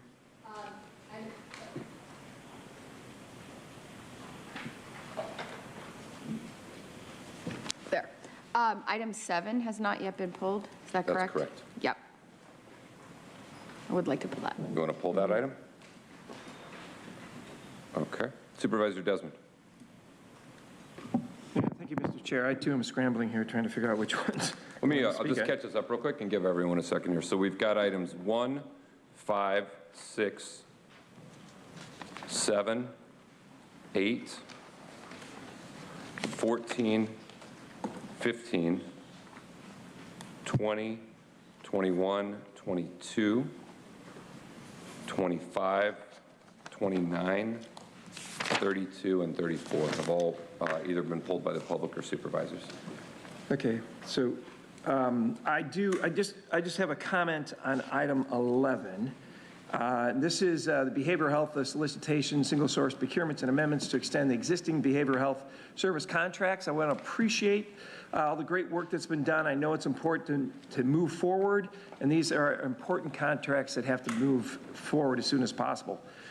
The board item really only represents about 10% of the overall behavioral health budget for the Supervisor, county. that one was pulled. We're going to get a 11? presentation. Oh, I'm sorry. I thought you were on 7. My apologies. You're correct. Oh, now I got to start all over, Nathan. All right. So the board item represents about 10% of the overall behavioral health budget. I appreciate the programs designed to focus on the rural areas, and there's basically a general lack of services in the unincorporated areas. We appreciate all that's done out there, but could definitely use some more. The Dreamweaver Consortium, in partnership with the federal Indian health clinics, is also a great program delivering needed services to our tribal communities throughout the unincorporated area. So we appreciate all the efforts on item 11. I'll make a motion to approve the balance of the consent agenda. All right. Thank you, Supervisor Desmond. I'll second it. All right. Seconded by Supervisor Anderson. Do you have any other items, Supervisor, to pull comments? Okay. Vice Chair Vargas. Thank you, Chair. I also wanted to make comments on item number 11 as well. I think everybody knows that COVID-19 really has taken a toll on our community's mental health. And I did want to highlight that although we know that each population has its own set of mental health needs, it is critical that the county seek and provide the specific contracts to ensure that those needs are met. I noticed that one of the request actions is for the competitive solicitation for procurement of the school-based suicide PEI program, which is a program that aims to prevent suicide by educating youth 7 to 12th grade and their families on the risk factors of suicide and reducing the stigma around seeking help for themselves or others. I want to just emphasize that this is so important, particularly in some of our communities in South County, so I'm hoping that we'll be able to address that as well. And then I'm also pleased to see that there's also a contract to provide services for behavioral health services for commercially sexually exploited children program. It has been brought to my attention that there's a lot of opportunities for us to work together, particularly in District 1 around this issue. And so I'm interested in learning more overall about any other efforts in the county is doing to address some of these issues to protect children from being exploited. And so with that, I'm happy to support this item as well. Thank you. I want to also echo the comments made on agenda item 11. It's our approval for several actions to competitively procure existing contracts for an array of behavioral health services, a pretty significant investment totaling $73 million. I've continually highlighted my highest priority as our behavioral health system as a public policy aim and really rebuilding and talking about how we evolve our system of care from one dominated by crisis level care into an ongoing management or continuous care system at lower acuity. The design is to focus on meeting the individual's needs identified through data analytics, but in particular, meeting those needs earlier and quicker when they do rise to a level of crisis to quickly integrate them into ongoing care and services. And there's a lot of things in here that are implementing the board's outline and agenda. There's also a lot of things in our recently adopted 21-22 budget that will help significantly, including funding for our mobile crisis response teams, which will be coming online late this summer, significant increases in services, particularly mental health, drug treatment, and social services for those who come into our correctional system. And I think these can also help break the evolving cycle of crisis level care. One of the key components of our strategy is to create an abundance of community-based mental health and substance use disorder services to help individuals remain in the least restrictive services and keep them stable, keep them thriving. And the actions before us today highlighted a number of programs that we think can achieve this in integrated behavioral health and primary care services, particularly in rural communities, services tailored to special populations like the LGBTQ and veterans, our school-based prevention and early intervention programs, our perinatal outpatient substance use disorder treatment services, and a variety of things surrounding child welfare and strengthening families. And we have a lot more to do, but I want to thank the behavioral health staff and all of our community partners who are really united in this effort. I think we're making good progress, and this is another step in the direction. I also wanted to make brief comments on agenda item 16. This is to have the county move forward with the San Diego Foundation to be supportive of San Diego Regional Policy and Innovation Center. This will be designed to gather data, create buy-in, core needs, direction of our region, developing and implementing world-class policy solutions, and really helping our entire region. It will help retain national experts, scholars, and researchers to better position local governments, including the county, to access federal and state services and really serve as a bridge and a collaborator between these. We have greatly depended upon the San Diego Foundation throughout the course of the last 2 years. They've been a wonderful partner, and I'm excited to see us moving forward with the county having a significant voice in this process, and appreciate the involvement and engagement of county staff in the ongoing operations of this. Also want to note there's a number of entities that do work like this. Another one is launching today, the Malin Burnham Center. All of these organizations and entities can coexist, support one another, and help align our efforts to meet our regional needs. And I'm pleased to see this move forward. With that, I'm going to repeat the items that we will be considering for our board today, and after that we have a motion by Supervisor Desmond, seconded by Supervisor Anderson, to approve the balance of the items. I'll have the clerk confirm these are the items to be pulled today.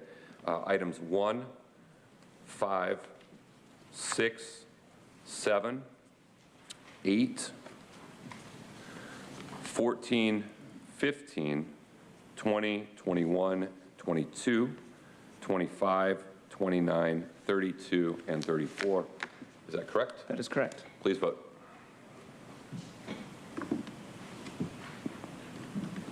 Chair Fletcher, that motion passes unanimously with all supervisors being present and voting aye. We're going to move into our agenda items. We're going to begin with an agenda item 1, San Diego County Fire Roadside Vegetation Management for increased wildfire prevention in the unincorporated areas of San Diego County. After we hear from a staff presentation, we'll see if any board members have initial comments. They make them, we'll go to public speakers. I'll remind members of the public who wish to speak on this item that non-agendized public communication has concluded for the day. Any speakers who wish to speak about roadside vegetation management, we welcome you, and we will enjoy your comments on roadside vegetation management, but we need to keep our comments to the agenda items before us today. With that, let me turn it over to staff for a presentation. Thank you, Chair Fletcher and members of the board. In March of this year, the Board of Supervisors requested staff return with options to further increase vegetation management along county roads. The board also directed the CAO to explore options for aligning sections of the county code to allow for 20 feet of clearance. In response, County Fire has developed 3 options for the board's consideration this morning. Today, I'm joined by Jeff Monita from the county's Department of Public Works and County Fire Chief and CAL FIRE Unit Chief Tony Meacham, and they'll provide an update on the proposed actions aimed at increasing community resilience.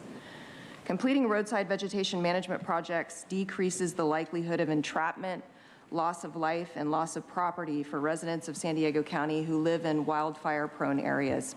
I now turn the presentation over to Chief Tony Meacham, who will provide details of the 3 options for expanded vegetation management program for your board to consider. Tony? Thank you, Holly. It is hard to overstate the wildfire risk in San Diego County. The map shows the level of fire hazard severity across our region. You can see how much of our county is covered with bright red, which indicates the highest fire risk. Overall, 79% of unincorporated San Diego County is considered high or very high hazard fire severity. 41% of the unincorporated area has burned in wildfires since the year 2000. As you know, San Diego County has a long history of devastating wildfires. Over the past decade, tens of thousands of residents have had to leave their homes in response to these incidents for their safety. Unfortunately, we continue to see an increase in the frequency and intensity of these wildfires. And already this year, we have seen wildfires that require evacuations.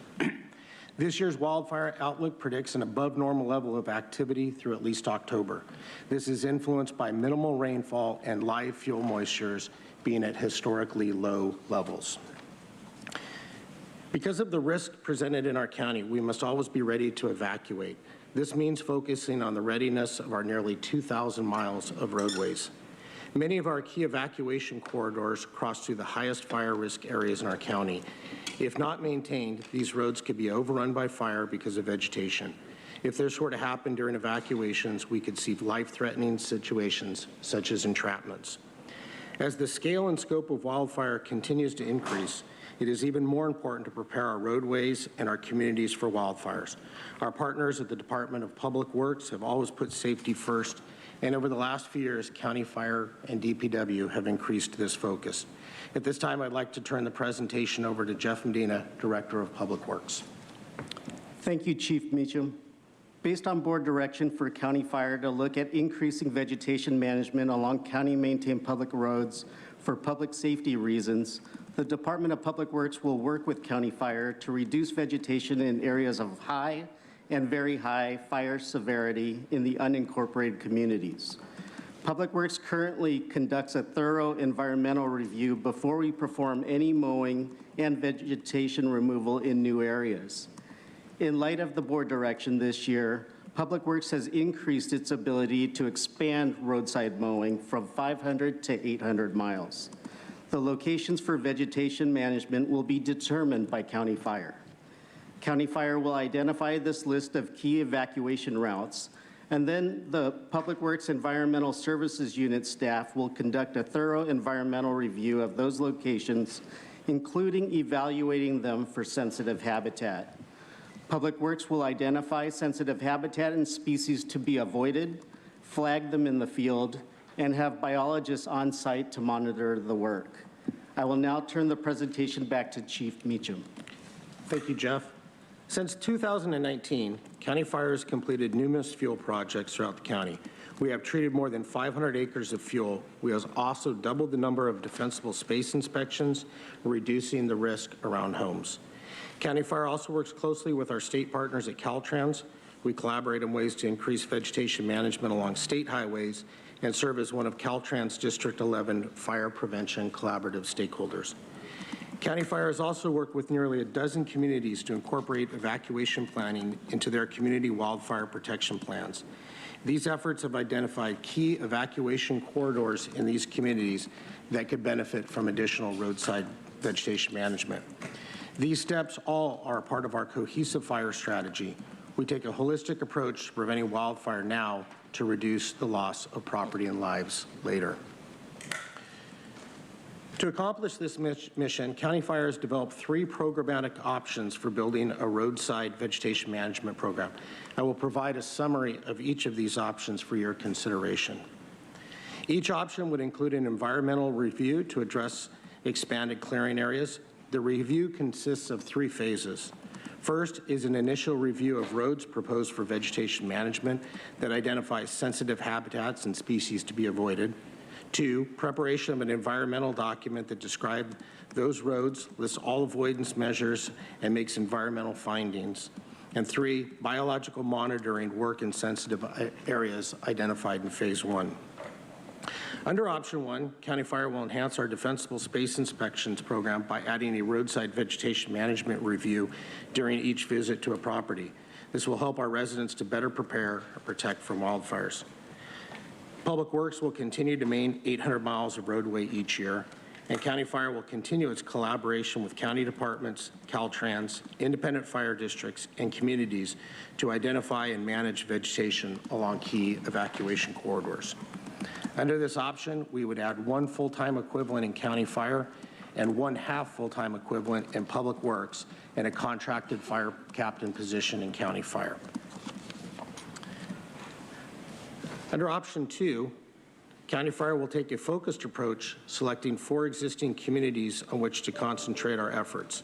We will identify high-priority evacuation corridors or single entry and exit points. We will then strengthen those evacuation options through community engagement and roadside vegetation work. We will also provide a defensible space inspection on every parcel for a total of 26,000 inspections per year. This will include the added roadside vegetation review. And Public Works will expand its operations and maintain vegetation along 900 miles per year. This option would add 3.5 full-time equivalents in County Fire and 2.5 positions in Public Works, along with 2 contracted fire captains and 2 contracted inspectors. The estimated cost for implementation is $1.78 million annually. Option 3, under this option, County Fire will take a countywide approach to roadside vegetation management. We will create a new team that focuses on this specific mission, visiting each community in the county on a 3-year cycle. We will increase and complete 34,000 defensible space inspections per year, and Public Works will maintain vegetation along a total of 1,000 miles per year. This option would add 5.5 full-time equivalents, 3 in county fire and 2.5 in Public Works, 1 contracted battalion chief, 2 fire captains, and 5 inspectors. The estimated cost for implementation of this option is $2.6 million. In response to the board's direction, County Fire has also begun working with independent fire protection districts to review the county's defensible space ordinance. This ordinance requires that property owners and residents maintain a break in vegetation between their homes, the wildland-urban interface, and it also requires a buffer in vegetation along roads. Several fire protection districts throughout the county have adopted this ordinance to apply to their jurisdictions. County Fire is working to modernize the defensible space ordinance to reflect input from our cooperators, agencies, and changes in state fire regulations. I will now turn the presentation back to Holly. Today's recommendations are to direct the Chief Administrative Officer to continue stakeholder outreach and return to the board within 90 days with a proposal to amend the defensible space ordinance. In addition, we are seeking the board's direction this morning on which vegetation management program option should be pursued. We recommend a return to your board within 90 days when we will identify a funding source and provide a timeline for implementing the program. Chair Fletcher, this concludes our presentation subject to your board's questions. Thank you, Holly, and thank you, Chief Meacham. I know we've had a number of conversations about the regional fire preparedness, including with other stakeholders, and I appreciate the work done on this. I think this is an important step. The board will discuss and decide which option to take, but I think we all take very seriously the increased danger of wildfires brought about by climate change, drought, weather patterns, all of the issues we face and how severe an issue this is. Before we go to public speakers, I believe this item was initiated in March by Supervisors Desmond and Anderson, and I appreciate their effort bringing that forward. I want to ask them if they'd like to make initial comments or if you'd prefer to wait till after the public speaker. One. Okay, so we'll go to the public speakers, and when we come back, we'll go to Supervisor Desmond and then my colleagues. Thank you, Chair Fletcher. We have 1 request to speak by phone. Also know for the record that we received 1 e-comment on this item in favor. And if you could please identify the caller, and you'll have 2 minutes to address the board. We'll ask you to please state your name for the audio record. You'll need to press *6 to unmute your line. Thank you. Caller 2750. Good morning, Chair Fletcher, members of the board, Dan Silver, Endangered Habitats League. Our concern is whether the program is on the right track. The options differ from each other in size, but do not tell you whether the treatments themselves are good or bad. Before making the program bigger, first make sure it is effective. Similar to house hardening, road hardening is very important, as wildfires often start at the road edge and then spread. Of course, access and staging improvements are a separate matter. My main concern here is what is exactly meant by, quote, clearing. If you just clear vegetation, as described in the staff report, this will inevitably produce highly flammable weeds and grasses that will rapidly carry fire into adjacent wildlands and go out of control. In contrast, there are several ways that road edges can be effectively hardened. These include actual hardscape like gravel, continual maintenance so that you don't have the flammable weeds and grasses, flame retardants, and importantly, revegetation with relatively inflammable native shrubs. But improper treatments can do more harm than good. So what exactly is being done on the ground? Are your treatments having the unintended consequence of creating 800 miles of flammable fire alleys? And why 20 feet instead of 10, which is the standard? So I suggest you go no further until proper due diligence is done. Trust me is not a good enough answer. You need documentation of these treatments over time to understand them. As a related matter, we ask you to look into sophisticated programs of visual monitoring of roadsides under high wind conditions, as is occurring in Orange County under its Fire Watch program. Is Fire Watch occurring in San Diego? And if not, why? Thank you very much. That concludes public comment on this item, Chair Fletcher. Thank you to our public speakers. I've got a number of questions. Let me go first to my colleagues. We'll start with Supervisor Desmond, and then we'll go to Supervisor Vargas. Thank you, Chair Fletcher. Appreciate the opportunity here, and I want to thank Supervisor Anderson for partnering with me on this very important item, and also want to thank our Fire and Public Works and Emergency Operations staff for the presentation. You know, as Chief Meacham said, 79% of our county falls in the high to very high fire hazard zones. And wildfires are the biggest threat, one of the biggest threats that we face here in Southern California. So I think we need to do all we can to mitigate the risks and the liability of wildfires. So many of our roads run the risk of burning over in a wildfire or during an evacuation. And I think we should be clearing the vegetation to the maximum extent possible with the appropriate environmental review and clearance. And I'm going to make a motion, but I would like to add that possibly when you come back in 90 days, we can have some of the definitions Mr. Silver had asked for concerning what defines clearing, hardscaping, and revegetation options. But I've heard from many community leaders across my district, from Valley Center, Warner Springs, throughout the county, that evacuation is a real concern during a wildfire. And we've seen all the horrific pictures from Paradise and different parts of the state of California for people trying to evacuate areas, and clearing the roadways is going to be an important part of that. So option number 3 maintains 1,000 lane miles of county roads annually, will result in 34,000 defensible space inspections or investigations to properties and roads, and visit communities every 3 years. I wish we could do it every year, but every 3 years is kind of the best out of option 3. And a safe and well-maintained infrastructure is a core responsibility of government. So I'd urge my colleagues to support this extensive fire hardening program to protect and do all that we can with option 3 to prevent the wildfires, or to protect our communities during wildfires. So I'd like to move staff's recommendation with option 3 for roadside vegetation management, and also to come back within that 90 days with more defined clarifications that Mr. Silver had asked for. That's my motion. All right, we have a motion. Let me go to Vice Chair Vargas. Thank you, and thank you, Supervisor Desmond, for that recommendation. I was actually going to ask about option 3 because I think it's extremely important that it actually looks at North and South County, and although I understand that if you look at the severity zones, the North County obviously has a higher propensity, but I want to make sure that we don't forget about South County. And so in the plan that we're going to be receiving from all of you, if we can have a timeline of what it will look like as we're going to be, how we're going to be able to do this work to ensure safety in our community. So I'm happy to second that motion and support this, because I think that it's extremely important. We cannot invest enough on this. So thank you for that. Thank you, Vice Chair. Supervisor Lawson-Remer. Well, thank you very much. I think, first of all, I just want to reiterate that the safety of our constituents and homes and property is paramount. And I am committed to investing in fire protection and the fire hardening of our communities and roadsides. I do have a couple comments and concerns sort of about the formulation of this item. First of all, I remain concerned about vegetation management and fuel reduction as sort of an overall paradigm for how we think about understanding our natural environment and our interactions with it, and for guiding our approach to fire management in the wildland-urban interface.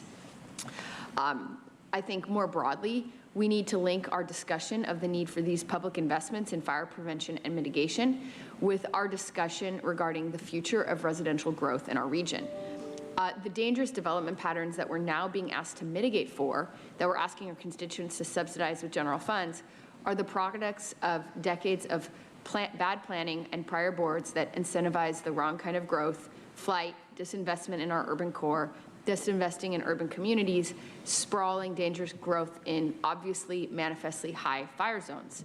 These fire risks are inadequately funded liabilities of development in the backcountry with which we are now saddled as taxpayers. So the residents in these high fire severity areas are our community members and families that are in danger, and we have a paramount responsibility to protect them as best as we can. But we should not and must not continue to keep incentivizing additional residential development that puts more and more families in danger. We will have to deal with this problem in perpetuity that we've made for ourselves, but we don't need to continue to make this problem deeper. We need to reduce future development in high and very high fire zones so that we reduce the need to mitigate against fire risk in these fire zones. So I will be supporting this measure today with my colleagues, but I do think it's really important that we recognize this as an emergency measure that needs to be taken to mitigate against past poor decisions by previous boards. And our responsibility is to ensure that we don't make additional bad decisions that increase the number of families and number of communities at risk of fire in San Diego County.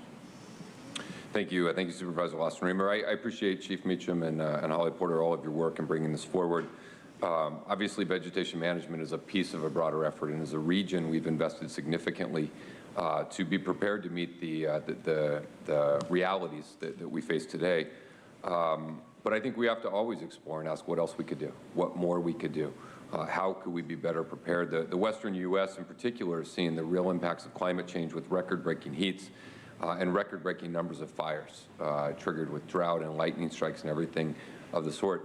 The reality is smaller wildfires just don't even get that much attention. And just in the past few weeks, our CAL FIRE team and regional agencies have responded to multiple wildfires that on the scope of severity and what we see don't seem that severe, but our board pays attention and cares and wants to explore everything we can do. And I think this is a good step forward. I also would be supporting option 3 as we move forward to do everything that we can.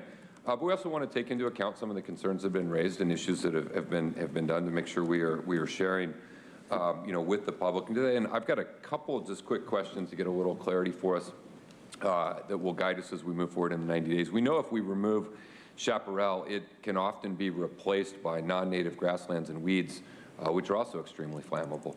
And so what is our plan to ensure that the roadside hardening is maintained and occurs rather than just replacing one flammable plant with another? Thank you, Chair Fletcher. So one thing I want to clarify is that our fuel breaks specific to this issue are intended to protect evacuation corridors. So when we look at the clearance, each project is unique, but what we're trying to do is reduce the fuel loading in and around the roadways to reduce the intensity of fire. And that can have a variety of treatments. It doesn't necessarily mean clear cutting, it can mean thinning, it can be reducing, it can be just removing the dead component and leaving the live component. Certainly the replacement or the conversion from a brush or a chaparral to a grass is concerning, and I think it's an issue that we need to further address. And what we're talking about here is going up to 20 feet. So I would defer also back to Jeff on what are the options in terms of gravel or, kind of more of a scraping type of a grading assessment. And because we're going to focus on the communities that are at highest risk, most of them lack secondary egress, I think these high priority roads, probably the first 30 or 40 that we select, are something that we're going to have to come back and look at annually because of the criticality of why we're doing the work in the first place. Supervisor, for Public Works, we are limited in our budget with maintaining our roadway segments. However, we will evaluate our options as we conduct our maintenance. Currently, we're conducting 500 road miles, lane miles of maintenance. And right now, we're able to manage that within the 10 feet from the edge of roadway. But if there are any opportunities where we can manage or evaluate conditions and it seems feasible, then that would be something we would consider. Got it.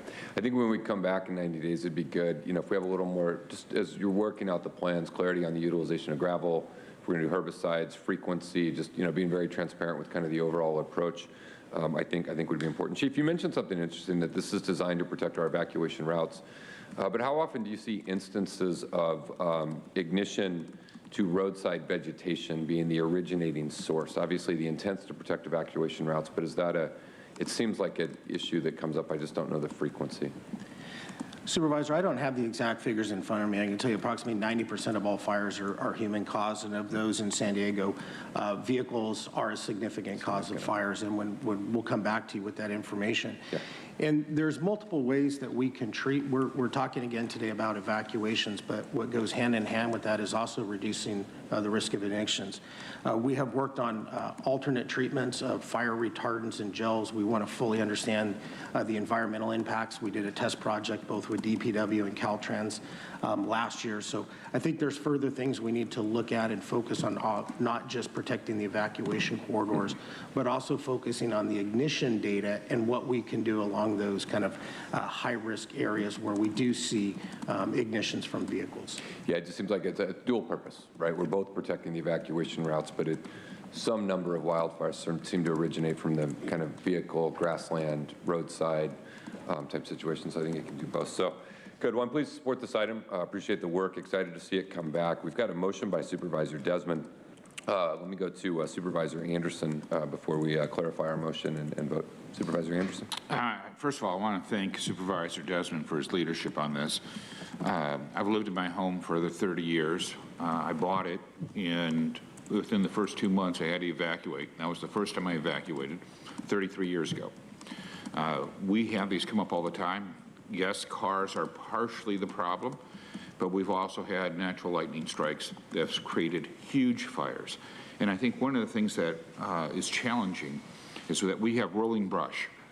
And some of that rolling brush, if not cleared, builds up. And then we have these amazing fires that move rapidly at high heat. Back during the Witch Creek fire, the president came out down the street from my house with the governor to tour the devastation. And I was standing there with my kids because everyone wants to see the president, no matter who that president is. And there was a sign that had melted, but the fire had moved so rapidly that the 4x4 was barely noticed. But I saw little pools of metal on the bottom, and it was the sign that melted because of the intensity of the heat. You know, these are very, very scary times. Fires don't understand borders or recognize city borders. We saw how the fire made it into the city, almost down to the water. And I know that a lot of people believe that it's tied to housing out there, but if you think about a canary in a coal mine, it's those homes that notify fire enforcement, firefighters, early before the flames get too great. So I think it's important not to blame residents for naturally causing fires. We saw even in the Cleveland National Forest, where we've had fires and nobody was around it and nobody had anything to do with it. So I really appreciate the board moving forward, making our county more safe with this maneuver. And again, thank you, Supervisor Desmond, for bringing this up and bringing it to our attention. Thank you. So with that, we have a motion by Supervisor Desmond, seconded by Vice Chair Vargas, to approve item 3, option 3 in the recommendation, with the understanding when it comes back, we'll have some greater clarity around definitions around clearing, hardscaping, vegetation management per Supervisor Desmond's direction, and per Vice Chair Vargas some kind of timeline around geographic areas and implementation protocols so we can see. With that, not seeing any additional requests to speak, we have a motion and a second. Please vote. Chair Fletcher, that motion passes unanimously with all supervisors being present and voting aye. We're now going to move to agenda item 5, receive an update on the COVID-19 response and ratify appropriate actions. We're going to give staff a moment to transition and switch seats, and then when they are set and ready, we will hear their presentation.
Good morning, Chair Fletcher and members of the board.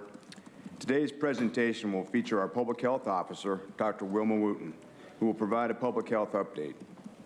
The fiscal update that is routinely provided in the COVID-19 update will be reviewed during the next COVID-19 presentation, at which time the year-end closing process for fiscal year 2020 and 2021 will have been completed, allowing us to report on total costs and use of revenue resources recorded.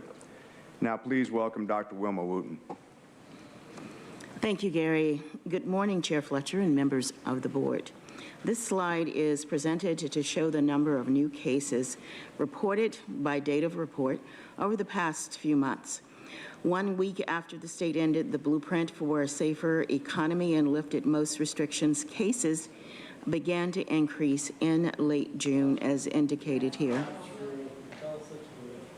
All right, we're going to pause for a moment, Dr. Wooten. So here's the thing. We're going to have an orderly conduct of our meeting. If you have a comment on this item, you submit a slip. When the presentation is done, we'll go to public speakers. You'll come to the podium. We will hear your comments and respect your speech. We're not going to be disruptive of any part of the meeting before or after public comment. So, Dr. Wooten, please continue with your presentation. I apologize for the disruption. Thank you. In response to this increase in the number of cases, the COVID-19 response team is prepared to surge accordingly to meet the testing, tracing, and treatment needs. Now, looking at the next slide and looking more closely, 1 week from June 16th, or 1 week after June 16th, the day after the state ended the blueprint for a safer economy, cases, as stated, began to increase, and this slide shows the actual number of cases reported daily. In the past 14-day period from June 28th to July 11th, there were 159 cases reported on average per day. This is about twice the number last presented to your board on June 8th, which was an average of 78 cases per day for the prior 14-day period. Notably, in the 5-day period from July 7th through July 11th, cases have ranged from 202 to 354. Now, going to the next slide, looking at the trends for hospitalizations and ICU admissions. This figure shows the status of San Diego County's non-federal adult pediatric hospital beds. In the past 30 days, from June 12th through July 11th, hospital census data show a 46% increase in hospitalizations. If we look at ICU admissions in the past 30 days, ICU admission data show an increasing trend of 10%. While this is a minimal increase, the trend in ICU admissions lag behind the trends in cases and hospitalizations. So we should see these numbers increase over time. Therefore, we expect further increases in ICU admissions in a couple of weeks to follow the increased number of cases and hospitalizations we are now seeing. Going to the next slide, as a reminder, the Triggers dashboard monitors data by 3 areas, including epidemiology or surveillance, healthcare or hospital capacity, and public health or the county's response. With the increase in the number of daily cases, the case rate has also increased, now at 3.7 cases per 100,000 individuals. This is an increase of 1.7 from the last case report, our case rate reported to your board, which was 2.0 per 100,000 on June 7th.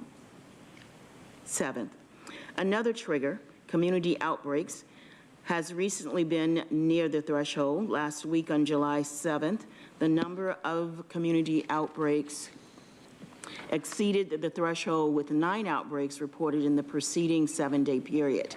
Currently, 7 outbreaks were reported in the 7-day period of July 5th through July 11th and is within normal limits.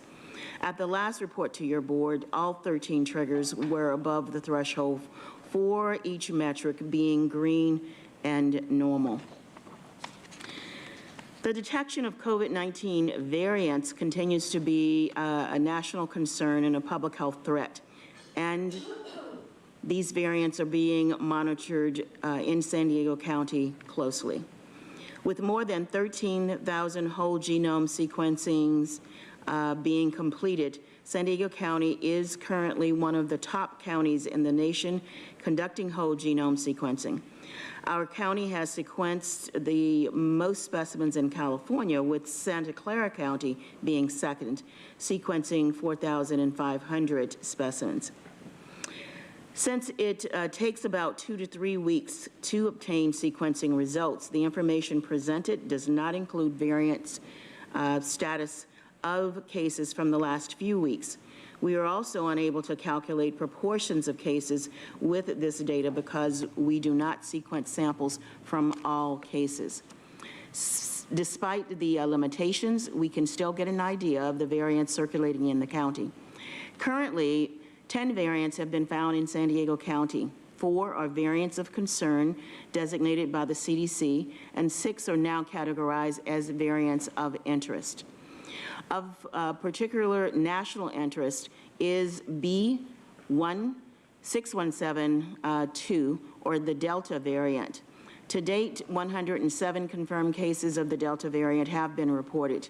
The Delta variant was not, at the last board meeting, the Delta variant that is now of concern was not reported, because the information about these cases had not yet come out from the CDC. Of these cases, 6 or 5.6% have been hospitalized, and there have been 4 or 3.7% deaths. As reported by the CDC last week, the Delta variant is more transmissible than other variants and is now the dominant strain in the United States. We anticipate that San Diego may follow national trends in the Delta variant, may quickly become the most common strain reported locally. But for now, regarding the other variants of concerns, B117, or the UK or Alpha variant, has the most cumulative number of cases reported, with 2,332 confirmed cases. This is 437 more cases than reported to your board 5 weeks ago. 398 cases of P1, also known as the Brazil or Gamma variant, have been found. Not shown in this table to date is 5 cases of B1351, or the Beta variant, which was first found in South Africa. We have identified cases locally, 5 cases as noted locally, but this number is too small to provide additional demographic information, as you see for the other variants of concern here. There are now 6 variants of interest identified in San Diego. 2 variants were previously classified as variants of concern and were reclassified as variants of interest now by the CDC.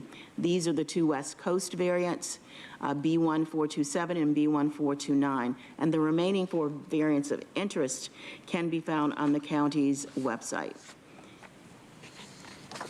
Now, going to our next slide, let's turn our attention to vaccinations. This graphic shows the estimated 7-day rolling average daily case rate by vaccination status in San Diego County residents since March 1st. The case rate among those who are not fully vaccinated includes individuals who are partially vaccinated and children less than 12 years of age, as they are not currently eligible to be vaccinated.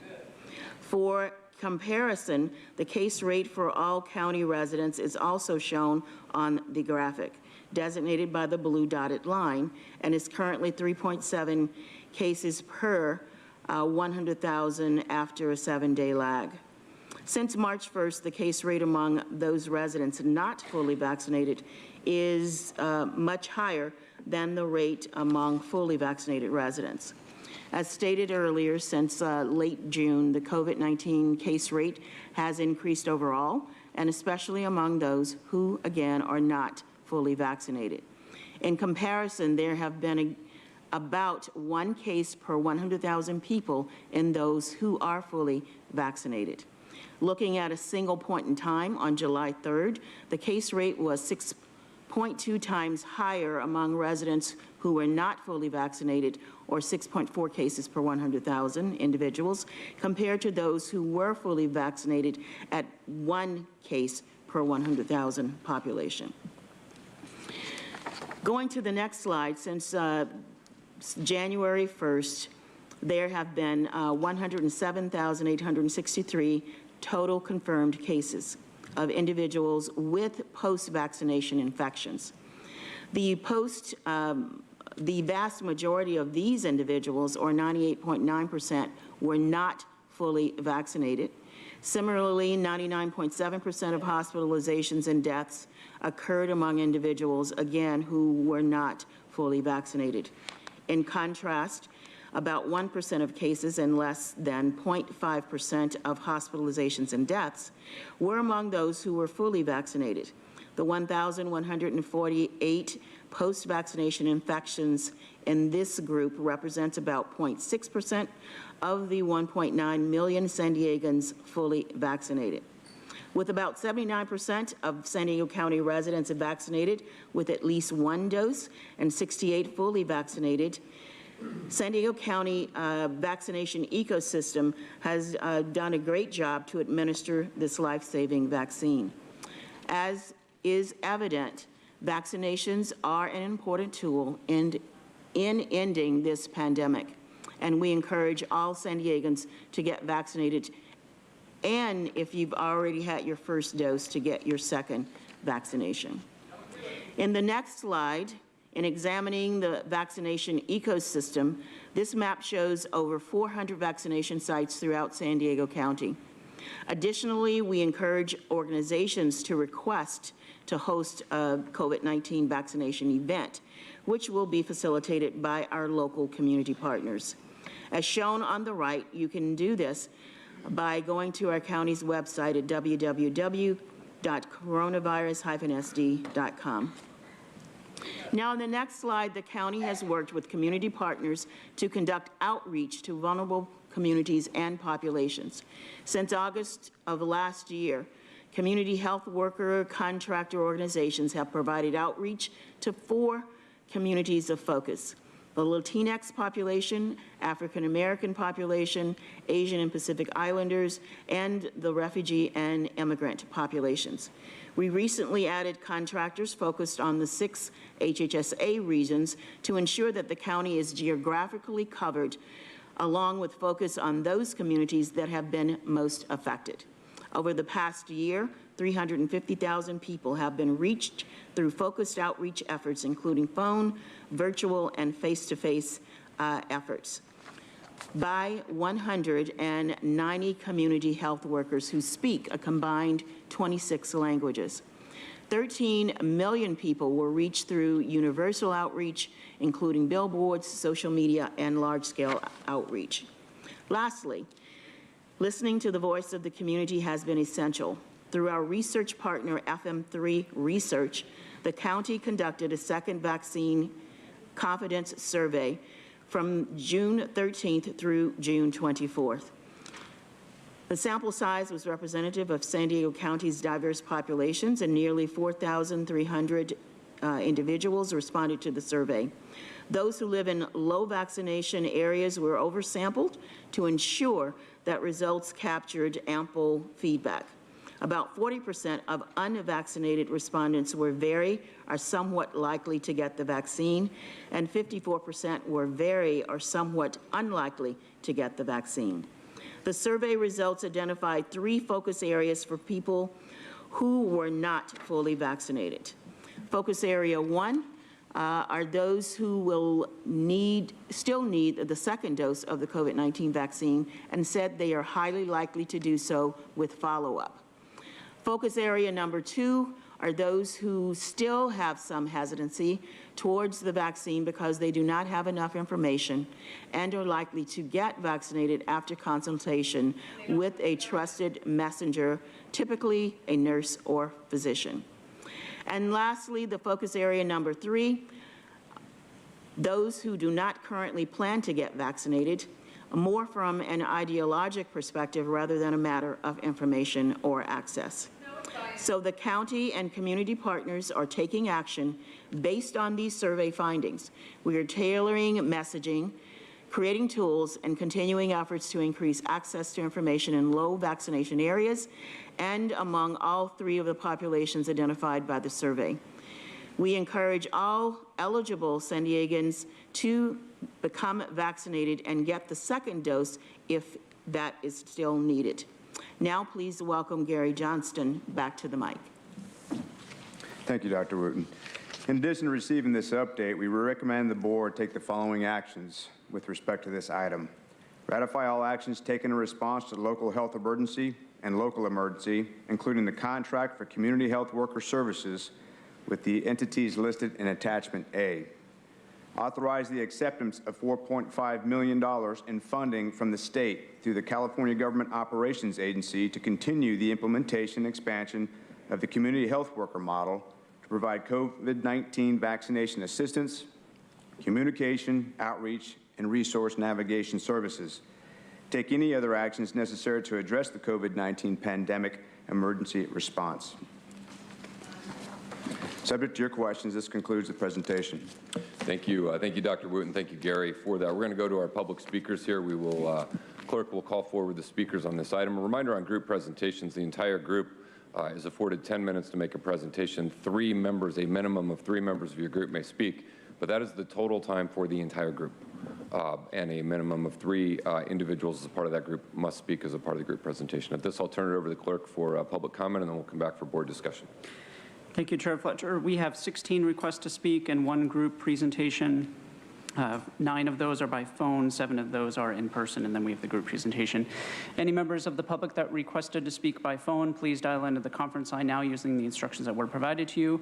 We will begin with the in-person speakers. We'll start with the individual in favor, and then we'll move on to the group presentation in opposition. I'll call forward Sandra Martinez.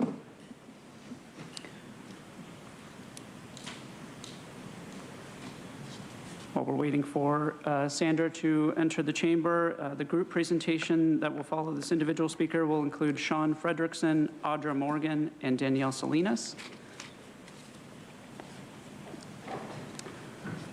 So if the group presentation wants to come to the podium, we'll go ahead and get started with the group presentation.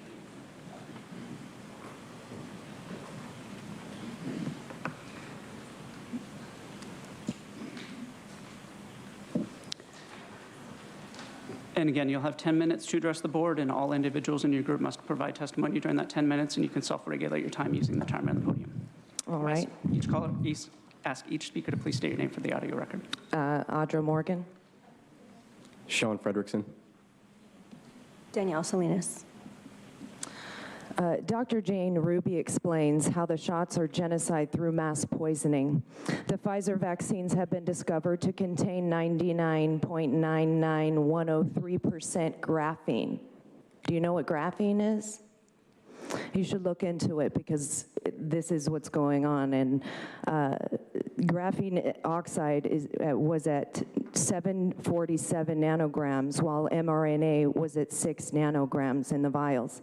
The graphene penetrates the cells with lipid nanoparticles, which destroy the cells and explodes the mitochondria, which is our energy source. Leading to cytokine storms and violent inflammation, acute inflammation in the lungs, cardiac tissues, brain tissue, leading to strokes and heart attacks. Graphene oxide is an industrial chemical. When combined with mRNA, it's toxic. No one knows that they're getting this in these injections, so informed consent is very much lacking in this.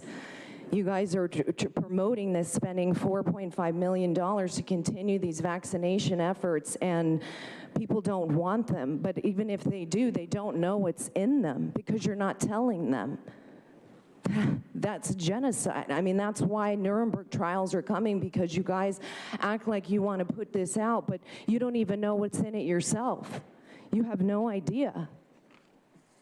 And Cox postulates is what is used for criteria for designing to establish a causative relationship between microbe and a disease. The postulates were formulated by Robert Koch and Frederick Loeffler in 1884 based on earlier concepts described by Jacob Hennel and refined and published by Koch in 1890. The postulates are the following. The microorganism must be found in abundance in all organisms suffering from the disease, but should not be found in healthy organisms. The microorganism must be isolated from a disease organism and grown in pure culture. The cultured microorganism should cause disease when introduced into a healthy organism. The microorganism must be re-isolated from the inoculated diseased experimental host and identified as being identical to the original specific causative agent. That has yet to be done, and you guys are saying that COVID is spreading, but how do you really know if you're trusting a genetic code from China? Good morning, supervisors. Thank you for being here, listening to us. Before I go further, though, I'd like to address Ms. Wilma Wooten and that propaganda that you were sharing. This is not factual. We've actually, being that we are not Cuba yet or North Korea, we still have access to the internet. And it's beautiful because your department has done a fantastic job of documenting the deaths in this county. So what I've done is taken that information which you've provided to ensure that I'm an informed citizen and I know when you're lying. So here we go. April 2021, there were 147 people who died in this county. Whatever the positive tests say with this PCR test, which we know to be unscientific and be used at 45 thresholds, which makes these positive tests false positives. We know this, and we also know that 147 people died in this county in the month of May. Or, forgive me, April. So let's go to May. How many people died in May? Ms. Wilma Wooten was talking about how all these people are dying. 54. We had 54 deaths in the county of San Diego. I don't care about the positives because obviously the PCR test is bunk and we know that. So let's go back to the deaths because that's hard evidence that we can use. In the month of June, how many deaths did we have, Nathan Fletcher? 80. How many residents are in this county? 3 million? 3.3 million residents in this county, and we're using propaganda that Wilma Wooten is using from the PCR test that we know that has been tested to be bunk because we've had 80 people die in this county. How many rights are we going to take away before we look at the facts? We know what you're trying to do. There are good supervisors up here that are trying to fight for freedom like the Constitution, but where are the rest of you? Why are you silencing people and using this jargon to scare us into submission? When are you going to speak the truth, Wilma? We're calling you out because we, the citizens of America, are tired of these lies. We get lied to regularly. We're used to these lies. Who's going to stand up for the truth? We are the people. The people. All right, so what I was going to say before Wilma started spouting that propaganda was this Agenda 5 is to ratify all actions taken by the CAO, accept $4.9 million in funding from the state, and take other actions necessary. Take any other actions necessary to address COVID. All right, let's look at those actions that you did and see, were those actually justified? You desired to close the beaches, we complied. You limited gathering sizes, we complied. When you said, get tested with the PCR test, which science proves its efficiency, we complied. When you shut down our businesses, we complied. When you mandated masks, we complied. When you closed out contact with our loved ones in hospitals, we complied. Did any of those actually change anything? We're looking at other states like Florida, we're looking at states like South Dakota that didn't do any of these propagandic, coercive choices, but their states are, they're fantastic. Did you see the CPAC in Dallas is pumping? Where are these deaths, Ms. Wilma Wooten? We see through you. All right, so tell us, we complied to tyranny for the sake of the greater good, which happened to line the politics, our political pockets. But now we stand here saying we no longer comply. No, we do not want you to take $4.5 million against the residents of San Diego. No to the actions by the CAO. No, we do not give you unchecked authority over us because we've seen exactly what that's done. And even though none of you are looking at me, I want you to recognize this. We don't, thank you, Ms. Barbas, I'll see you. We do not give you the authority over us. We're done with it. Thank you. Thank you, Sean. I'm Danielle Salinas. Thank you again for being here with us. I'm here to address agenda number 5, which in response to the local emergency that we are no longer currently facing, it authorizes accepting funds from the CDC for the expansion of COVID-19 services, which, as you had mentioned, includes communication focused communication and outreach, which does not inform the minorities that it's targeting about the ingredients in what treatment they're being offered. We're focusing this another $4.5 million after spending $665 million in the last year on testing, tracing, and treatment needs. Let's talk about what's in the treatment that we are funneling millions and millions of funds that could be going to other things. We can start with polysorbate 80, which is found in masks, tests, and vaccines. It may cause adverse reproductive effects based on animal testing data, but there's no human data found. It may cause cancer based on animal testing data, but there's no human data found. And it also may affect genetic material. How about polyethylene glycol? It's also called PEG, and you can also call it plastic.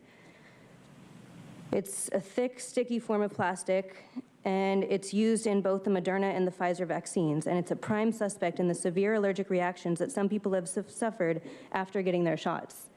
This is what we're going out and focusing our outreaches on the Latinx, which are, call us Latinos, on the African Americans, on the Pacific Asian Islanders. Should we also tell them about the SM-102, which is an amino lipid which has been used in combination with other lipids in the delivery system for the Moderna COVID-19 vaccine? Should we tell them that it's manufactured by the Cayman Chemical Company, whose material data safety filing with the OSHA has clearly established the nature of the ingredients as toxic to human and animal health, carcinogenic, and sterility-inducing. Other effects include damage to skin, eyes, heart, and brain. Why don't we focus our targeted messages and outreach on the facts instead of on marketing to get people to take this poison? Thank you.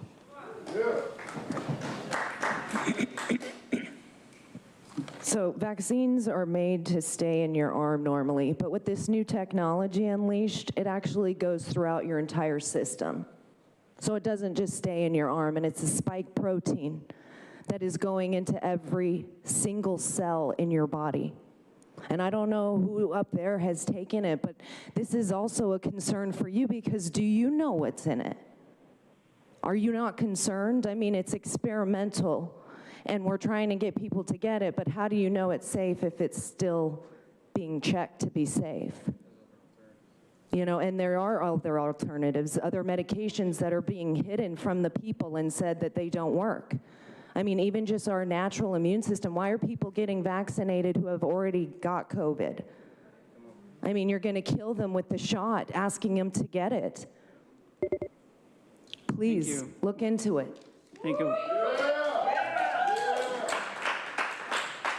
I'll call forward Sandra Martinez. Sandra Martinez will be followed by Kristen Vent, Elizabeth Barnum, Bridget Dolkus, and Diane Ake. Good morning. Innovation, progress, and growth come from discussion and inquiry. So I have I'm going to have you state your name for the audio record, please. Sandra Martinez, thank you. So I have a lot of questions. Why do you promote false case-demic with PCR testing that's meaningless after 25 cycles and is yet still being run at 45 cycles? Why are vaccinated people tested at a different PCR cycle threshold than the unvaccinated? And why are vaccinated people only tested if they have symptoms, but unvaccinated people are tested if they don't have symptoms? Why is anyone getting an experimental quote vaccine that reduces the risk rate of COVID by a whopping 1%? Why do you pretend that the vaccine works when the clinical trials clearly state that it might help reduce the severity of COVID, but doesn't prevent contraction or transmission? But we have medicines that do. Why aren't you concerned about the sterilization of your children, young men, women, boys, and the other 40 mechanisms of injury that happen with this vaccine? Why do you promote a vaccine that has killed more people than the entire history of all vaccines combined? Why do you promote a vaccine that generates first trimester miscarriages at a rate of 82%? Why do you still allow the Johnson & Johnson vaccine that was stopped in its country of origin, Belgium, because it was deemed unsafe? Why do you still allow the Pfizer vaccine, which isn't allowed in Japan? Because they actually ran animal studies and found it to be unsafe. Why is the vaccine adverse events reporting system no longer accepting new data and hiding, changing, and deleting the current data? Why can't doctors and scientists ask questions without being threatened by the media and regulatory agencies? Why aren't doctors allowed to treat patients with safe and effective medicines? Doesn't this seem odd to you? Aren't you curious? These are questions that need answers. As the Board of Supervisors for the San Diego County, you should and can find the answers to these questions for the people you represent. Thank you. Next speaker, please. As the next speaker is coming forward, I'll call the remaining speakers, Suzanne Lockyer and Joseph Weber. My name is Kristen Vent. I want to address something that Wilma Wooten said as well.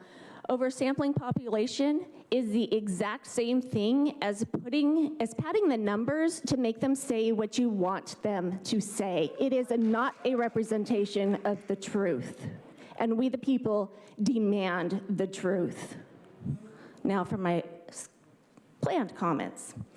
The COVID synthetic gene therapy injections employ synthetic thermostable nucleotide sequences which are wrapped in a PEG lipid nanoparticles to protect from destruction in the bloodstream and facilitate entry into the cells. This claim is that the cellular machinery will engage with these synthetic sequences and produce segments which code for the SARS-CoV-2 S1 spike protein. It is believed that the immune system would mount a sufficient antibody response to that. Dr. David Martin emphasized that this technology does not meet the definition of a traditional vaccine as per the manufacturer's claims. The trials do not test for reduction in transmission. These therapies do not prevent infection. They merely the reduction in one or more symptoms. Interestingly, Moderna even described its technology not as a vaccine, but as the software of life. Media outlets, politicians, and public health officials have blared that the efficacy is over 95% for all of these. But to the casual observer, we would think that that would mean a 95% reduction in hospitalizations and death. But in fact, the 95% is calculated based upon primary efficacy endpoints. In the trial literature, these endpoints are described by both companies as non-severe cold and flu symptoms coupled with a positive PCR. According to Pfizer, for the primary efficacy endpoint, the case definition for confirmed COVID-19 case was a presence of at least one symptom and a positive. Okay, thanks. Thank you. Next speaker, please. Bridget Dalgas. And I'd like to just ask, it's so hard to understand how critical thinking people cannot see that we are being lied to, being censored, and being harmed. This is everything everyone has said. It's like the facts are there. All you have to do is listen to all the scientists who are speaking out against this, all the doctors who have alternative courses of action. This emergency use authorization should have never been granted. It doesn't qualify. There's other things that work. And this is harming people left and right, and we have to stand up to this. The pharmaceutical industry lobbies more than twice as much as the next industry down. They're the top industry, and it's obvious they're like leading everybody around like puppets. I mean, we have to be people here and understand, like, this is our health and the future of humanity. We're going to kill off our own society by letting all of these chemical companies run our food systems and then feed us the drugs to try and cover up the symptoms of it. I mean, we have to know this is the future of humanity here. Please support people in finding real health options and not promoting this fear of something that's these numbers are just being twisted in front of us. It's obvious, like right up there with the dates they're giving and the numbers that they're taking, it's all twisted. You can twist any statistics. If we stop testing today, there'd be no disease. I mean, this deadly disease that you have to test to know you have it, And to take an immunization that you have to be forced to take, otherwise you can't keep your job or feed your family. Thank you, ma'am. Your time is up. I mean, Next speaker, please, please. critical thinking. Thank you. Heart for humanity. Thank you. Next speaker, please.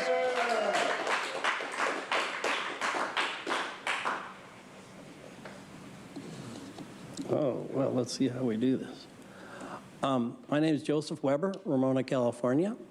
Been corresponding with Mr. Joel Anderson, and I actually want to thank Mr. Joel Anderson for correspondence and his no vote on the $34 million payoff of the San Diego County union people. Everyone that voted yes for that should be ashamed. You shamed every military person that's ever stood and fought in a hazardous duty area. Every single one of us went through COVID-19. Every single one of us should get hazardous duty pay if it was true. But we know these numbers that that person is giving you is false, and every one of you know it too. And I just want to gently remind you that every one of you know that you have affidavits, declarations of truth, to every single one of you of the felonies that you have committed, and you will be brought to trial on these things. You will pay for your crimes. These affidavits are moving through a process that we've put together. Over 65 years they've been using this, and it's in your hands.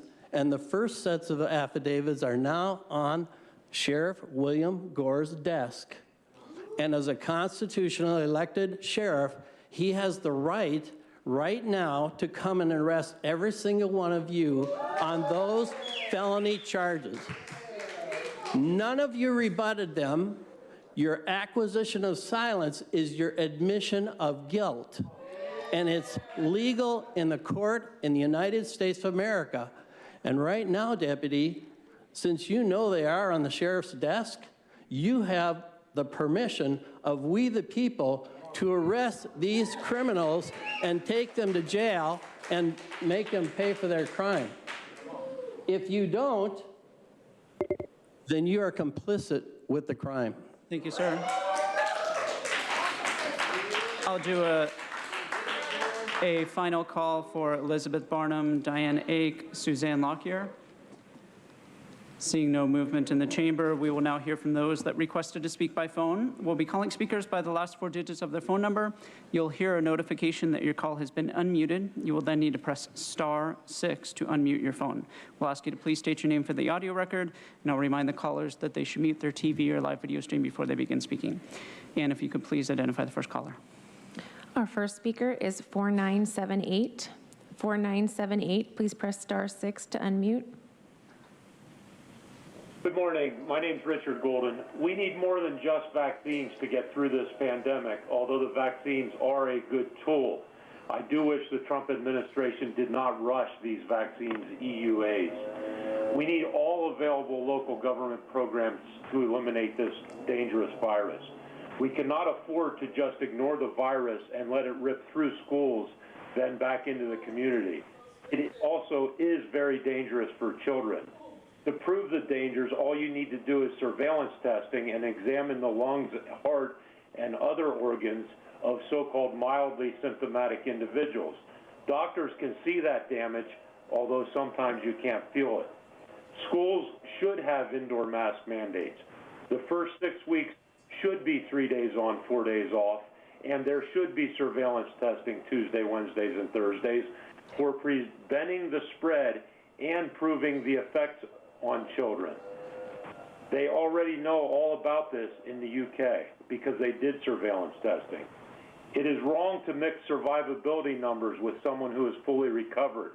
It is more than just if someone lives or dies. Long-term health complications from COVID must be considered and not ignored. My comment on programs we need is way over 3 minutes, so I have sent it via email. But I will add to that, we need additional vaccine drop-in centers at the Del Mar Fairgrounds during racing season and at Petco Park during pregame warm-ups and through the first 4 innings of their games. I hope the supervisors finally start taking this virus seriously and provide the local programs we need to eliminate this virus. Just read the email. Thank you. Thank you. Our next speaker is 1398. 1398, please press *6 to unmute.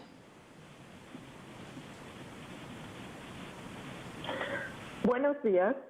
My name is Arcela Núñez Álvarez. I live in San Marcos, and I am a co-director of Universidad Popular. Our organization includes a team of community educators, or líderes comunitarios, who have been working on the field to ensure everyone has equitable access to the vaccines, especially for our hard-to-reach essential frontline workers and adolescents. We have been the hardest hit by the pandemic. Despite having several vaccine superstations, community clinics, and pop-up clinics in our community, there are still thousands of individuals who have not been vaccinated. Many of them lack access to technology, do not speak English, are uninsured, don't have medical homes, live in rural areas with limited services and resources, and continue to face many, many other barriers. This past weekend, 192 individuals who fit this profile of hard to reach showed up to our vaccination clinics in San Marcos and Escondido. We have neighborhoods across the county with vaccination rates as low as 39%. These communities have been neglected throughout the pandemic, continue to be underserved, and their recovery, frankly, is uncertain and will certainly be arduous. They got sick, lost work, and many had family members who died from COVID. It is imperative that the county do not leave anyone behind who needs and wants a vaccine. We ask that you continue to provide the support and the resources needed to ensure that everyone has access to vaccines. Thank you. Thank you. Our next speaker is 1332. 1332, please press *6 to unmute. Good morning, esteemed Honorable Chair Fletcher and Supervisors. My name is Maria Núñez. I serve on the City of San Marcos City Council. I represent District 1, comprised of some of our most vulnerable residents, including migrant, immigrant, Latinx, low-income, and Spanish-speaking community members in the City of San Marcos and San Diego County as a whole. These residents are frontline essential workers who have been some of the most severely impacted by COVID-19. Nonetheless, there has been an absence of focus to address disproportionate impact in San Marcos and the other cities along the 78 corridor that are similarly situated. Specifically, with respect to COVID-19 vaccine accessibility, there's been a blatant neglect in these severely impacted communities. As a result now, some of the lowest vaccination rates in the entire county are seen in these cities and these communities. In particular, San Marcos District 1 that I represent, census tract number 200.28, within zip code 92069, has a fully vaccinated rate of only 43.1%, well below the San Diego County vaccination rate of over 72.7% that have received at least one dose, and 56.1% that are fully vaccinated among 12-year-olds and older. This is unacceptable considering we continue to see a rise in positive cases within our county, and we know the individuals who end up hospitalized are those who are unvaccinated. My primary goal is to ensure District 1 families continue to have access to COVID-19 vaccines and that the necessary resources are made available to continue this effort to vaccinate. Thank you. Thank you. Our next speaker is 3387. 3387, please press *6 to unmute. Hello, this is Letitia Pepper. Can you hear me okay? Yes. Great. So I tried to unmute for the first section. I couldn't do it. Well, you know, you can tell the difference between the speakers who've done their own research and the ones who just been listening to the County of San Diego's propaganda. Can't you tell the difference, folks? Because people are repeating the statistics like they believe them. The statistics about who's been vaccinated and how many people and all that, they're much of lies as the earlier ones that Dr. Wooten was giving people. You know what? If someone who knows how to look at voices to look for the signs that someone's nervous or lying, listen to that statement that she gave earlier about all the statistics and everything that's going on. I know what they'd see. You're looking at someone who's really nervous because she knows she isn't telling the truth. Just like we know we are being lied to big time. So I want to talk about the actual thing that is said in this agenda item 5. Down at the bottom, so they're ratifying everything that the health officer has already done. And you know what? Who knows if it's true or not. But the last thing is they're also saying they're going to, it just says, take any other action necessary to address the COVID-19 pandemic emergency response. But it doesn't say who they're authorizing to take any other action. Well, we know, because I already talked about this. They're authorizing one person, the same health officer, the same person who lied at the beginning of this program, to go ahead and take any action she wants. That includes illegal action, like forcing people to be vaccinated. That's illegal under the International Covenant for Civil and Political Rights, Article 7, the Nuremberg Code. And she's also authorized now to intern people, the unvaccinated, because they're claiming that we're the ones who are causing the problem. No, because what's coming out is that the people who've been vaccinated, they're exuding stuff. You can't call it shedding. We don't know what the word is, but they're exuding stuff that's actually having an effect on the people around them. And you know what? It's just like, it's the people who are vaccinated for measles, spread the measles vaccine. Thank you. With the polio vaccine. Thank you. Our next speaker is 6342. 6342. Please press *6 to unmute. Yes, hello, thank you. My name is Karina Contreras. I'm a resident of Vista, California, and also a council member for the City of Vista District 1. I want to call in support of the $4.5 million in state funding. It is very clear that for those who do not want to be vaccinated, there is no forceful vaccination. However, a lot of individuals in my community are struggling to access the vaccine. They're struggling to access information about vaccination. And we must do everything possible for those who are willing and want to return to normal, but not be in fear of getting extremely sick and or death, that we are able to navigate them to the resources that we have here in our community and expand those resources.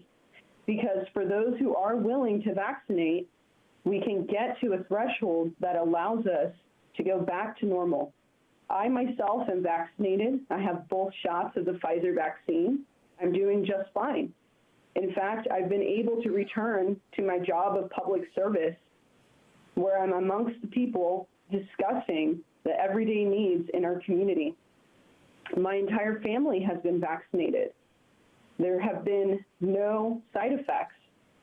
That is not to say that vaccines are going to be okay for everybody. So this is a conversation that you need to have with health professionals, with scientists, with individuals here in our community that are willing to provide unbiased information.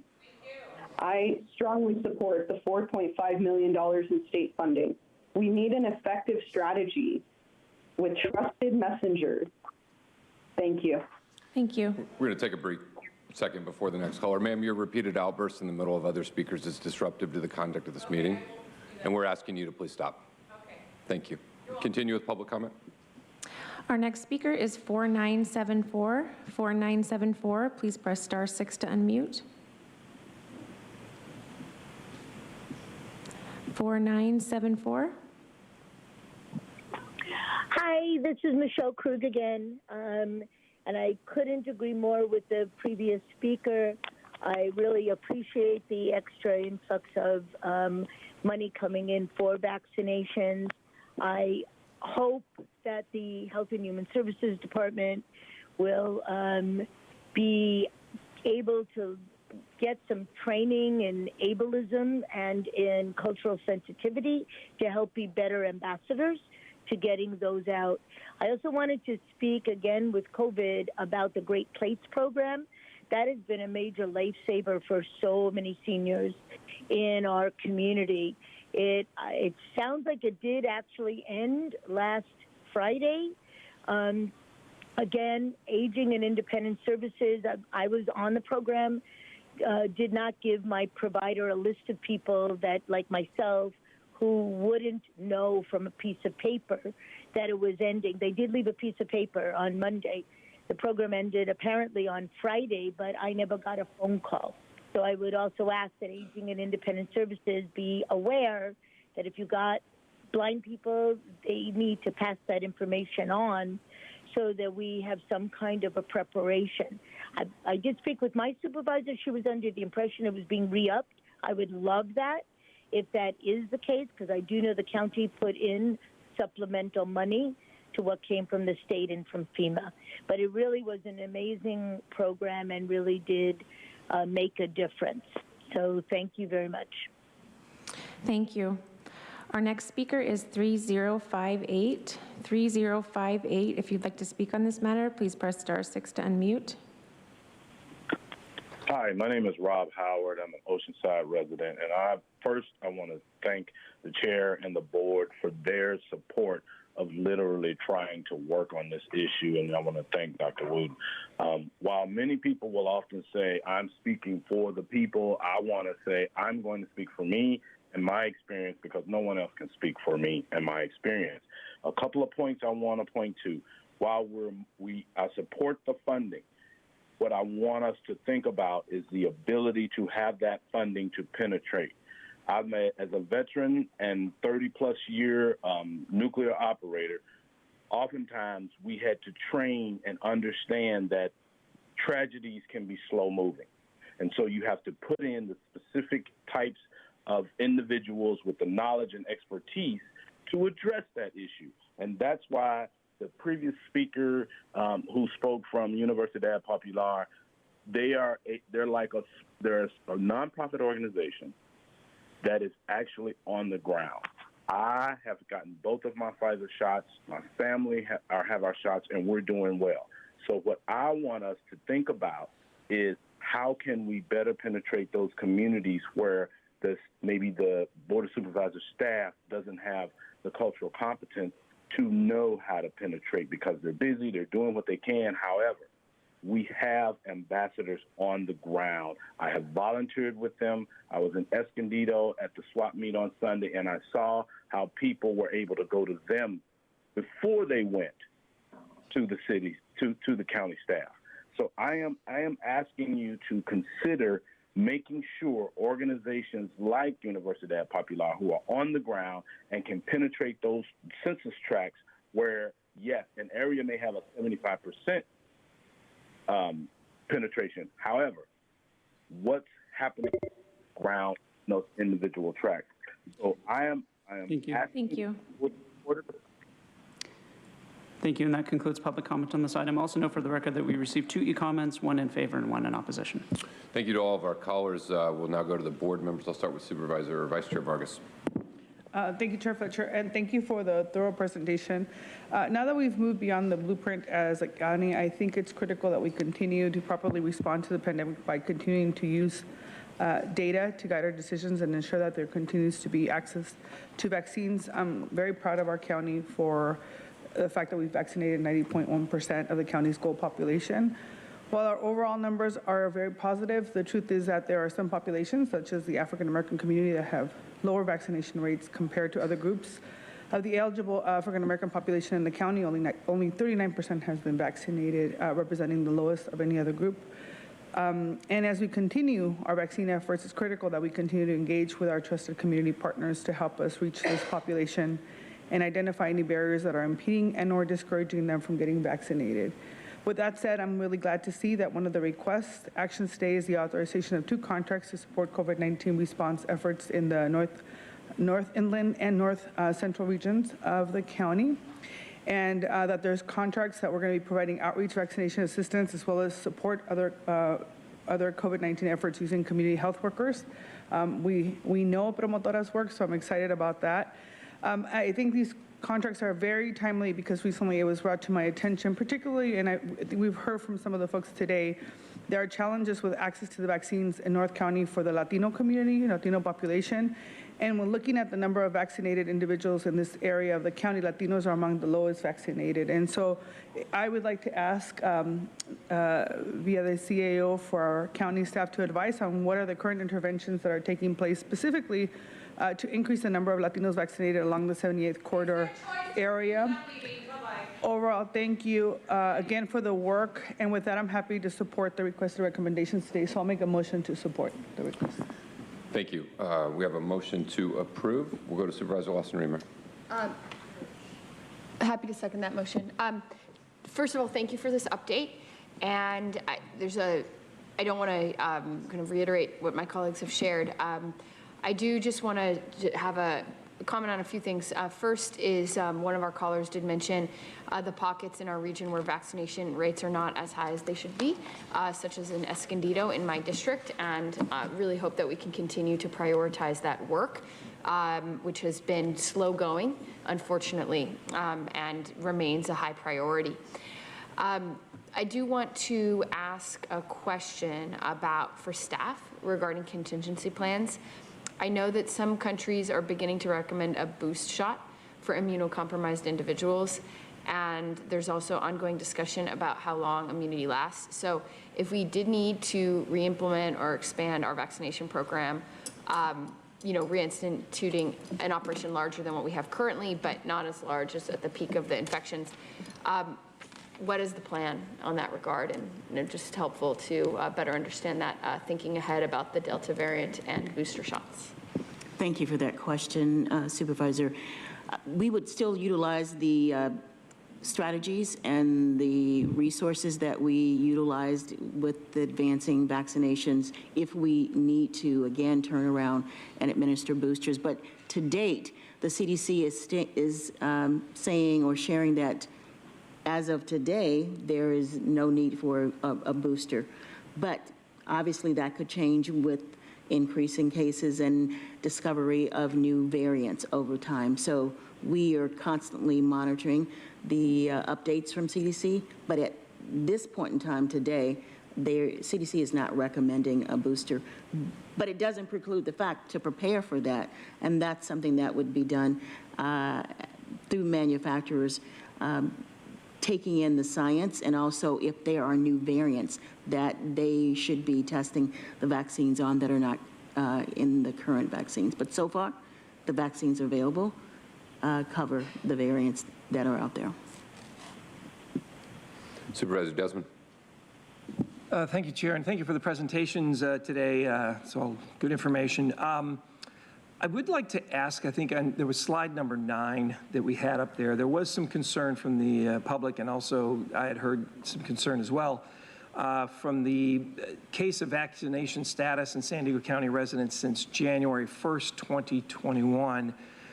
And I think that there's a valid concern that, the vaccines weren't yet rolled out, and I think April 15th was the last date that the last group got to get their vaccinations. I was wondering if we could get an update on this slide that maybe from May 30th, which probably is at a point where everybody that really wanted a vaccination could have gotten one by, so May 30th to maybe July 1st, July 31st, or whatever time period, or to date, whatever you can come up with. I'd like to get that maybe early August if we can. I know our next update is not until, COVID update is not going to be until September, because aren't we going every other month now? So if we could get that sometime in August, for maybe that 2-month time period from May 30th to July 31st, I think that's going to give us, I guess, more clarity on the people who've gotten vaccines by that date and time, since this other one goes from January 1st to today. So if I could just get more clarification on that, and then I've got some comment. So should I just make a comment, Sure. Supervisor Desmond? Actually, vaccination started in San Diego on December 14th, and it was through a tiered approach because of the availability of vaccines. So that particular slide went back to January 1st until current time. We can certainly include later times. I'm looking towards where we've probably got critical mass, or there's a lot more people who've gotten the vaccination to see what that data shows. But it is cumulative, so it would be reflective of the latest results since January 1st. Thanks. Well, if I could get it from like May 30th to whatever. Absolutely. We'd be happy to do that. Either July 31st or whatever you like. So I appreciate both sets of information. You know, probably not surprising here, I got a substitute motion. You know, I met with a large group of my constituents in Carlsbad this last weekend in a church filled with, hey, don't rudeness hurt your cause. Okay, I'm sorry. I met with a bunch of constituents in Carlsbad over the weekend who were very concerned about the new guidance released Friday by the California Department of Public Health, where all students are mandated to wear masks for in-person schooling. And this guidance came out on the same day the CDC released new guidelines saying vaccinated students and teachers no longer need to wear masks inside. So, and then I guess last night, the state of California came out with different guidance for students, I guess for schools dealing with those who are not wearing masks but still left the mandate in place. So, you know, clearly I think the federal, the state, and the public health doctors, ultimately the policymakers, they're not all on the same page. And I think this demonstrates then kind of the arbitrary nature and the questioning of the requirements and the recommendation measures to keep kids safe. So San Diego County staff, they've done a great job in protecting our most vulnerable populations. I mean, we've seen the numbers come way down for our most, you know, people 65 and older with underlying conditions, going after that population and really getting them, you know, the vaccines if they wanted them, and I understand it's like 80% or in the 80 percentile for those, the elderly getting vaccines. And so we've done a great job in protecting those at the most severe risk. And thankfully, our children are not really are not severely affected by the coronavirus. In fact, the data shows that our children are the least vulnerable population, and yet they're now the last to lose their masks. So a big reason, I think, for the school closures, youth sports, and other closures in the past were primarily to protect the older adults from people, you know, with underlying conditions in our population that may come in contact with the kids. And so now that the vaccine is so widely distributed, any adult who is vulnerable or wants the vaccine can go get it.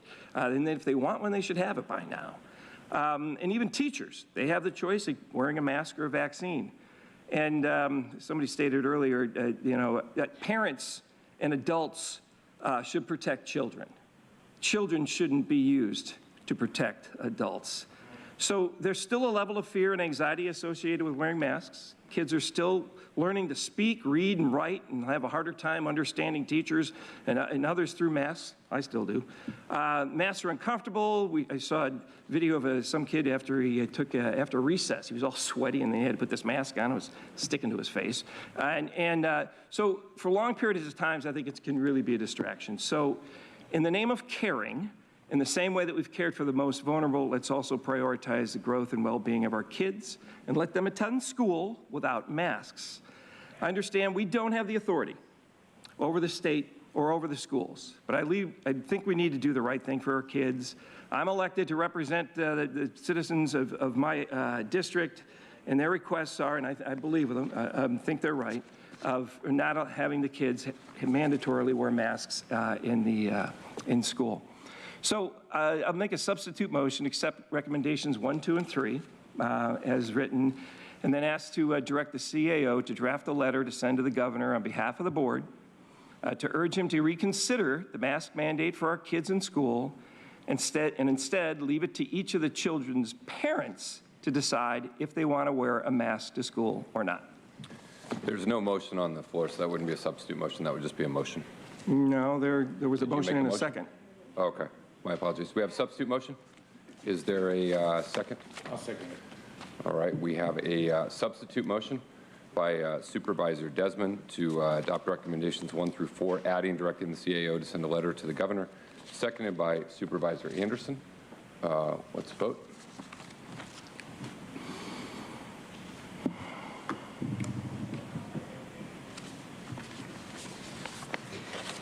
Chair Fletcher, that motion fails with Supervisor Anderson and Supervisor Desmond voting aye, all other supervisors being present and voting no.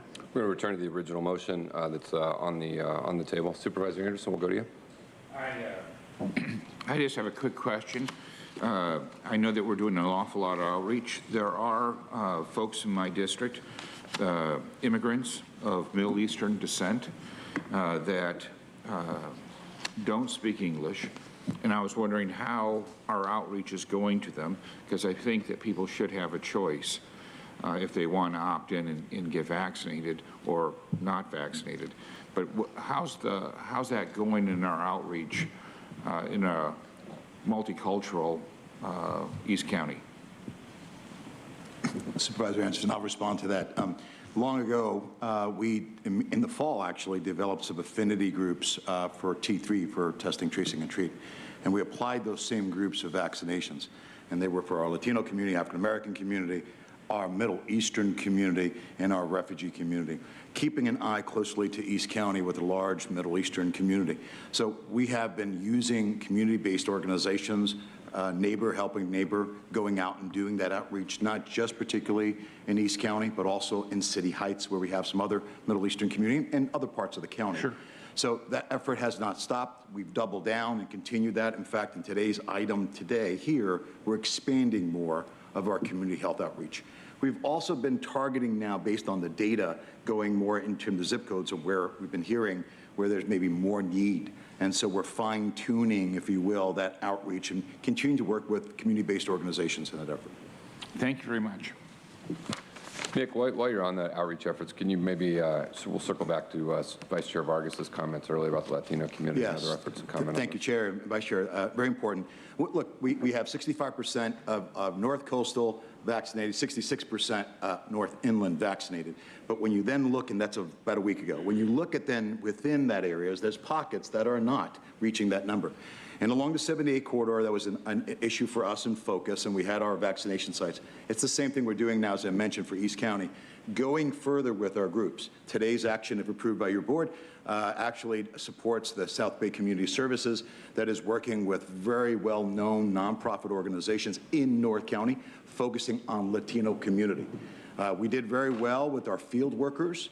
It's the same application. So working with the council people that called today from the cities, we welcome that. And again, this is now working closely in neighbor-to-neighbor efforts with our promotoras, community health workers, and the nonprofit organizations. So we're expanding, Chair, Vice Chair, our efforts with today's action in addition to the work we've been doing.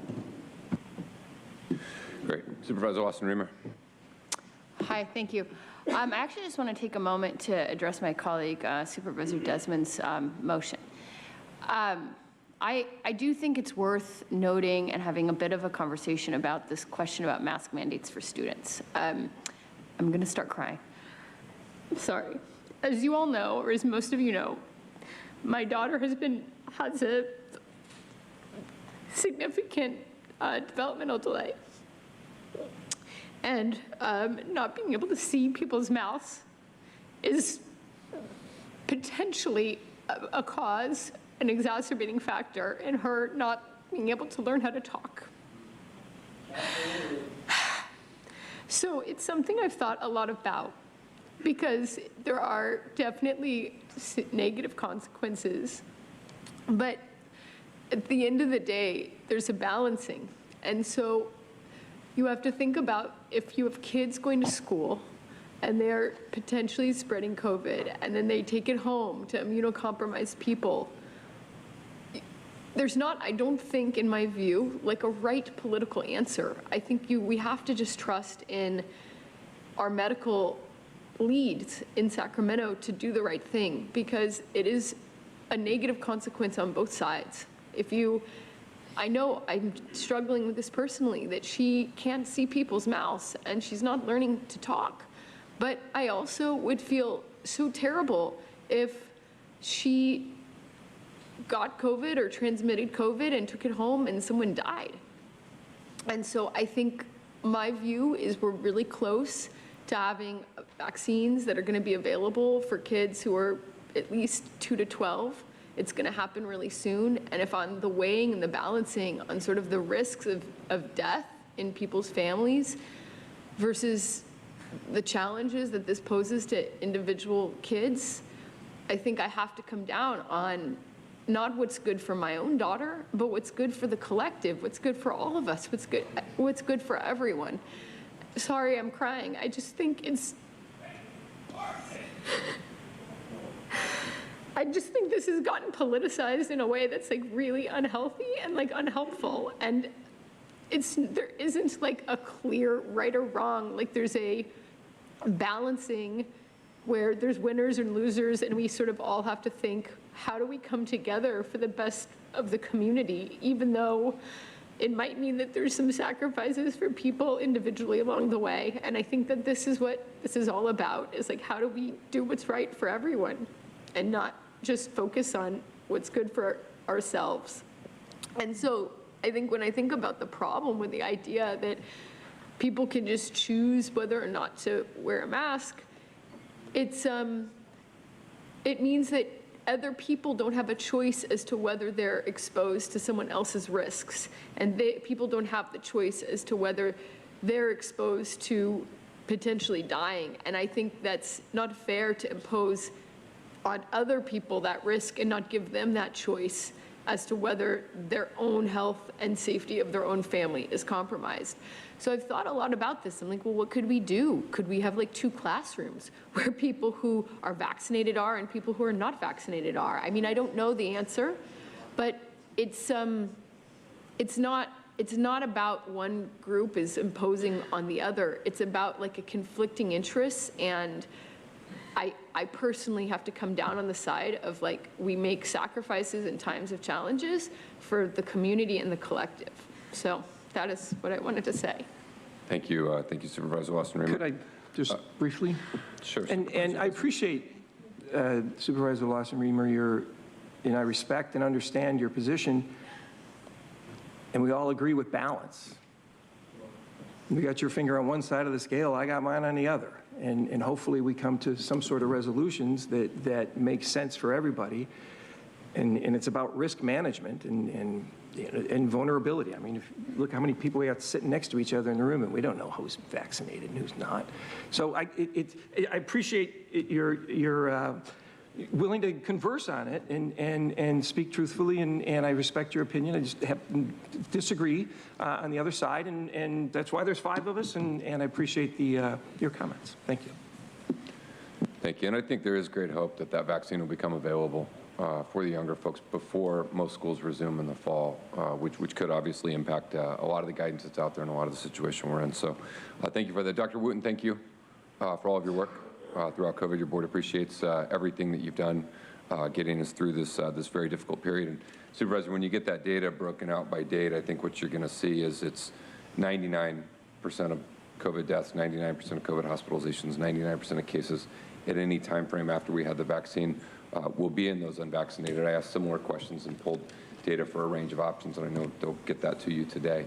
But there is a remarkable consistency throughout that once the vaccine was available. But it's a good question, and we should share that data at different iterations from January until present to make that available to everyone. So with that, we continue to encourage the public to get vaccinated. We're going to continue as a county to make it available, working with our healthcare partners, working with communities that are most impacted, and do everything we can to see this through as we move forward.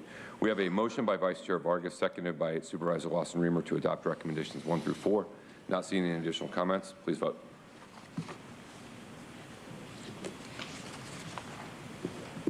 Chair Fletcher, that motion passes unanimously with all supervisors being present and voting aye. I think we'll try and get item 6 out of the way, and then we'll take a brief break for lunch. Item 6 is authorization to extend the contract to operate San Pasquale Academy for a brief period of time. Let me ask Kim if she has any comments she would like to make. No comments on this item. Okay. Let me go to the clerk and ask if we have any public speakers on this item. Thank you, Chair Fletcher. We had one request to speak in favor in this item by phone. That individual is no longer in the conference line at this time. They were in favor of the item. All right, I'll make a motion to approve recommendations item 6. We have a motion by myself, seconded by Vice Chair Vargas. Any comments or questions? Please vote. Chair Fletcher, that motion passes unanimously with all supervisors being present and voting aye. Why don't we go and see if we can get item 7 out of the way, and then we'll take our break. Item 7 is approval of the actions related to the spending plan for the ARPA funds. A number of items in here. Let me ask Nick if you have any comments you'd like to make on this item. Thank you, Chair, members of the board. Last month on June 8th, your board approved the American Rescue Plan Act, ARPA, as we call it, framework spending plan and established related appropriations. Staff has been expeditiously working on program design and development in the component areas and will be assessing impacts of the additional state funding that might also be available for some of the components. Staff will be returning to your board as further plans are developed as soon as possible. There are a few areas that we're seeking authority today in order to get funds out and services to the community expeditiously as possible and to ensure that we continue to advance our planning efforts. Agenda item 7 will authorize actions needed to move forward with operationalizing certain areas under the homeless services, the direct stimulus payments, and legal services components.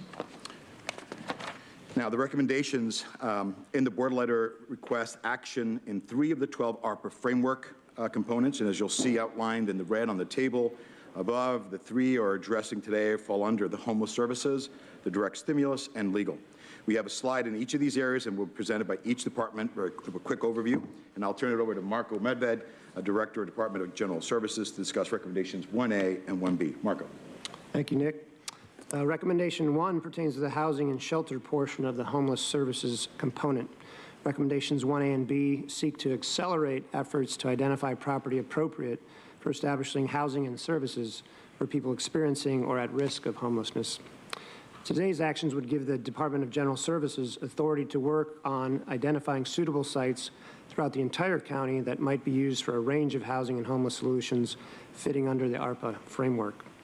Today's actions would give DGS the authority to enter into negotiations and to move forward with due diligence activities, but we would need to come back to your board for final approval of any purchase, partnership, or lease arrangement.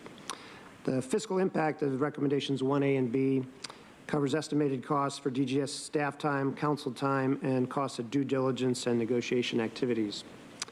So I'll now turn it over to Dr. Luke Bergman, Director of Behavioral Health, for recommendations 1C through E.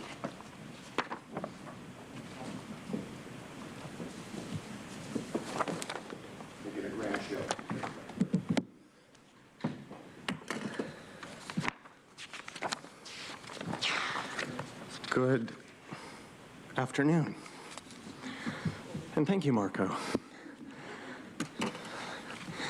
The second and last set of recommendations under Homeless Services, covering recommendations 1C through 1E, are to expand safe haven housing capacity. I have to catch my breath. Which is low barrier transitional housing for individuals experiencing homelessness and substance use. This expansion would be in partnership with the City of San Diego. These recommendations will amend an existing contract to expand safe haven shelter bed capacity, will authorize competitive solicitations for 2 new safe haven programs, and authorize a revenue agreement with the city to share in the cost of the safe haven beds. In total, the 3 new locations in the city would house up to 25 individuals at each site. The fiscal impact for fiscal year 21-22 year is estimated at $4.6 million, which would be funded through a portion of the county's ARPA allocation and through City of San Diego funding. Up next is Kim Giardina, Director of Child Welfare Services, to discuss recommendation number 2. Thank you, Luke. Recommendation number 2 pertains to the innovation and foster care portion of the direct stimulus payments component. And this is another one where we're asking for authority to issue a competitive solicitation. In this case, it would be for the development and evaluation of the Innovation in Foster Care Cash Transfer for Youth at-Risk Families program. This program will serve families with children at risk of entering foster care, providing monthly income subsidies and opportunities for services, and will be designed in a way to measure the effectiveness of guaranteeing income as a means of reducing the risk for child abuse and neglect. The fiscal impact for fiscal year 21-22 is estimated at $490,000 for the design and development of services. And to close out our presentation, I will turn it over to David Estrella, Director of Housing and Community Development Services, to review the last recommendation. Thank you, Kim. The last area today, recommendation number 3, pertains to the legal services component of the ARPA framework. We are requesting to amend a current contract with the Legal Aid Society of San Diego to include up to $5 million for 1 year to provide legal services, housing counseling, and outreach and prevention for households facing eviction. The board approved $15 million over 3 years for the legal services component of the framework. By amending a current contract, we can ensure that additional services are available immediately. Especially critical given the moratorium on evictions is set to expire on September 30th. Concurrently, we're also requesting authority to issue a competitive solicitation for these services in order to provide services for the remaining 2 years under the ARPA framework. Thank you. This concludes the overview of the recommendations. And again, staff's actively engaged in working on all components of your board's framework and looking forward to coming back to your board as expeditiously as possible and spending within each of the components. That concludes the update, Chair. Thank you. We'll go first to Supervisor Lawson-Remer. And for the record, we do not have any public speakers on this item, so we'll go to Supervisor Lawson-Remer. Thank you. So what I just want to identify the piece of this item that's related to the tenant legal services and access to counsel. So I just would like to go back to sort of the initial conversations we had with the ARPA framework, and I'm concerned that the way that this is structured doesn't reflect the initial intent that we had brought forward. So what I would like to do is amend recommendation 3A and 3B to better reflect the original policy intent as follows. Increase funding for enhanced tenant legal services from $5 million over 1 year to $10 million over 3 years. Decrease funding for the coordinated eviction prevention collaborative pilot program from $10 million over 2 years to $5 million over 3 years. And 3, develop an evaluation framework that identifies outcomes, longer-term impacts, and key data metrics to be tracked, and report back to the board with a draft of the evaluation framework. I absolutely want to thank county staff for all of their work, and I'm excited to see these items coming back to the board. I just would like to note that this is an approach that we had discussed previously, but the way that it is outlined here does not invest resources as efficiently as I think we had initially envisioned to stabilize families and our neighborhoods, nor does it include an evaluation framework. I can give you some more context if helpful. I also can share the initial memo that had informed the ARPA framework, but that would be my proposal, which is to move forward with this item with the 3 amendments that I outlined. Thank you. Just for the record, will you just restate just the amendments, not the context, just the 3 amendments? Okay. Amend recommendation 3A and 3B to better reflect the original conversation and policy intent as follows. 1, increase funding for enhanced legal services from $5 million over 1 year to $10 million over 3 years. 2, decrease funding for the coordinated eviction prevention collaborative pilot program from $10 million over 2 years to $5 million over 3 years. And 3, develop an evaluation framework that identifies outcomes, impacts, and key data metrics to be tracked, and report back to the board with a draft of this evaluation framework. Got it. Okay. Thank you. So we have a motion. We'll go to Vice Chair Vargas. I'm happy to second that motion. I do want to say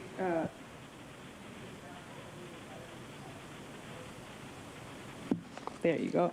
And I'm excited to see the different actions on this. I did want to just check in and make sure, specifically, as the details of the programs are put together, all of them, that I do want to emphasize that I want to make sure that we find a way to families to receive the assistance from this program without compromising their eligibility for other services that they may already be receiving. That's extremely important, especially for frontline communities. And last thing I would want to see is for any family to decide not to participate in this program because of concerns over other benefits being compromised as a result of receiving a monthly income subsidy through this program. And so that's extremely important for me.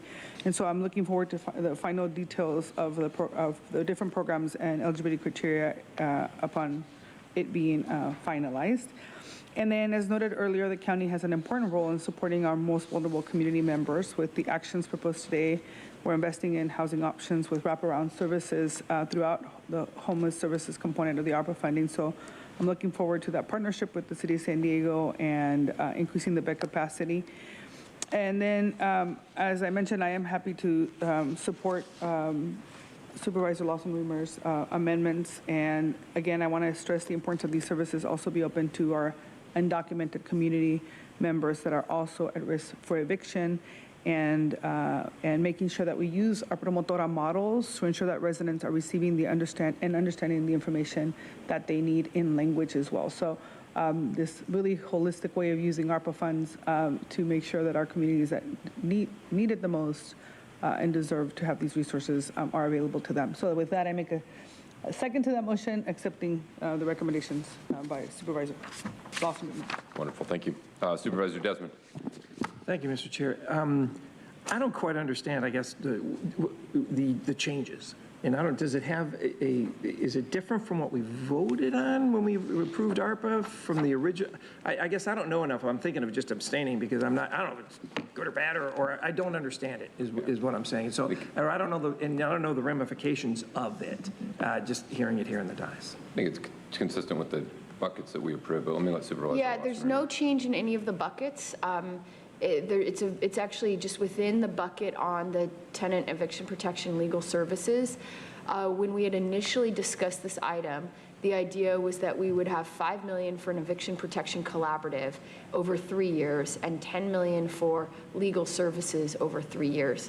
And that's actually not what's proposed here. And I don't quite know how it got lost in translation, but it's not surprising since we did about how much, $700 million of allocations at once. So I don't think it was intentional or any kind of, I just think it was an oversight in the midst of such a massive amount of things that we were trying to do.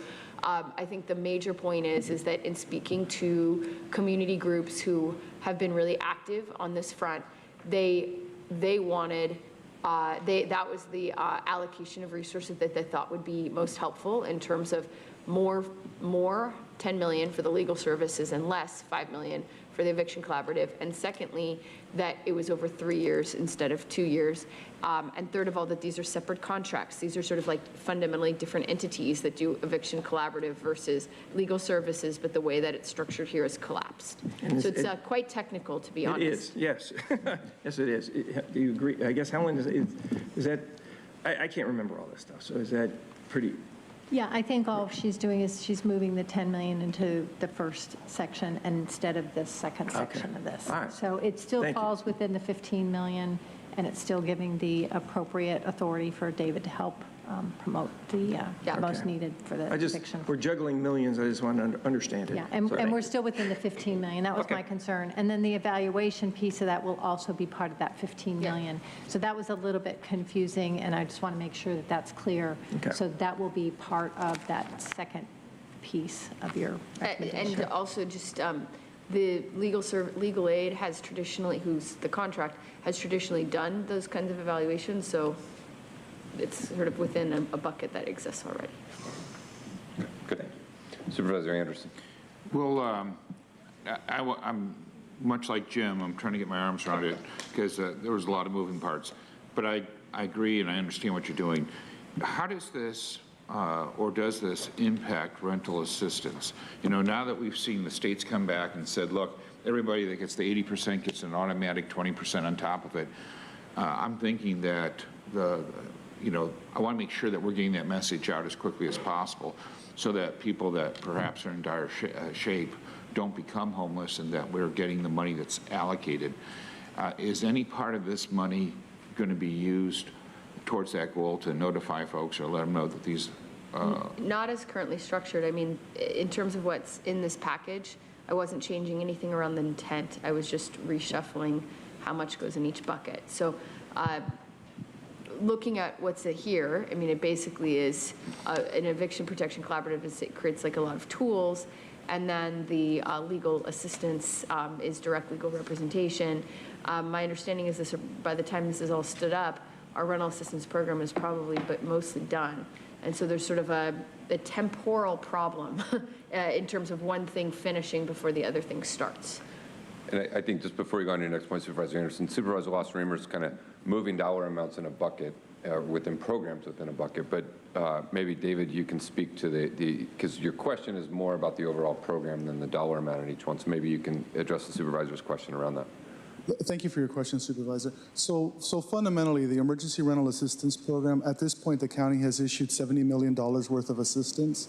We receive roughly 500 applications a week for that assistance. So our network that we use to inform individuals and inform community groups throughout the region, we've reached many individuals and continue those efforts. The legal services component augments the efforts to keep people stabilized once they're in their unit. So the legal services component basically offers people counseling, advice as they're navigating if they're going through a potential eviction. So it will have its own outreach that goes along with it. And then the effort, the model that's being suggested to keep people housed and to keep them to avoid eviction is another augmentation along with the legal services component. So those buckets work together to stabilize people's housing, to make sure that they have the information that they need to avoid an eviction. It also includes a smaller component, an additional component for small landlords, so that they can also receive information about how all of these components work together. Thank you. Excellent. Thank you. All right. With that, we've got a motion by Supervisor Lawson-Remer, seconded by Vice Chair Vargas to adopt the recommendations on item 7 with the 2 changes outlined, 5 to 10, 10 to 5, the change in years that has been repeated several times publicly. I appreciate the work that's being done, in particular the efforts around our homeless efforts, and in partnership, I spoke to the mayor this morning. We are seeing those outreach workers having success. Initial success, getting folks into shelter and into services and walk up for services. And so I think the continuation of those programs are vital to what we're doing, along with all of the other components of this. So please to support this and see this move forward. We have a motion and a second. With that, please vote.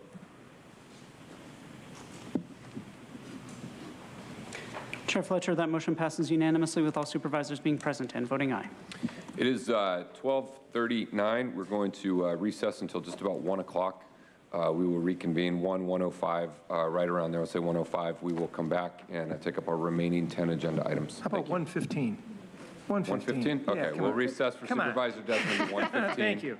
And we will reconvene at 1:15. Thanks. Well, Nathan said 105, and Tim was like, can we?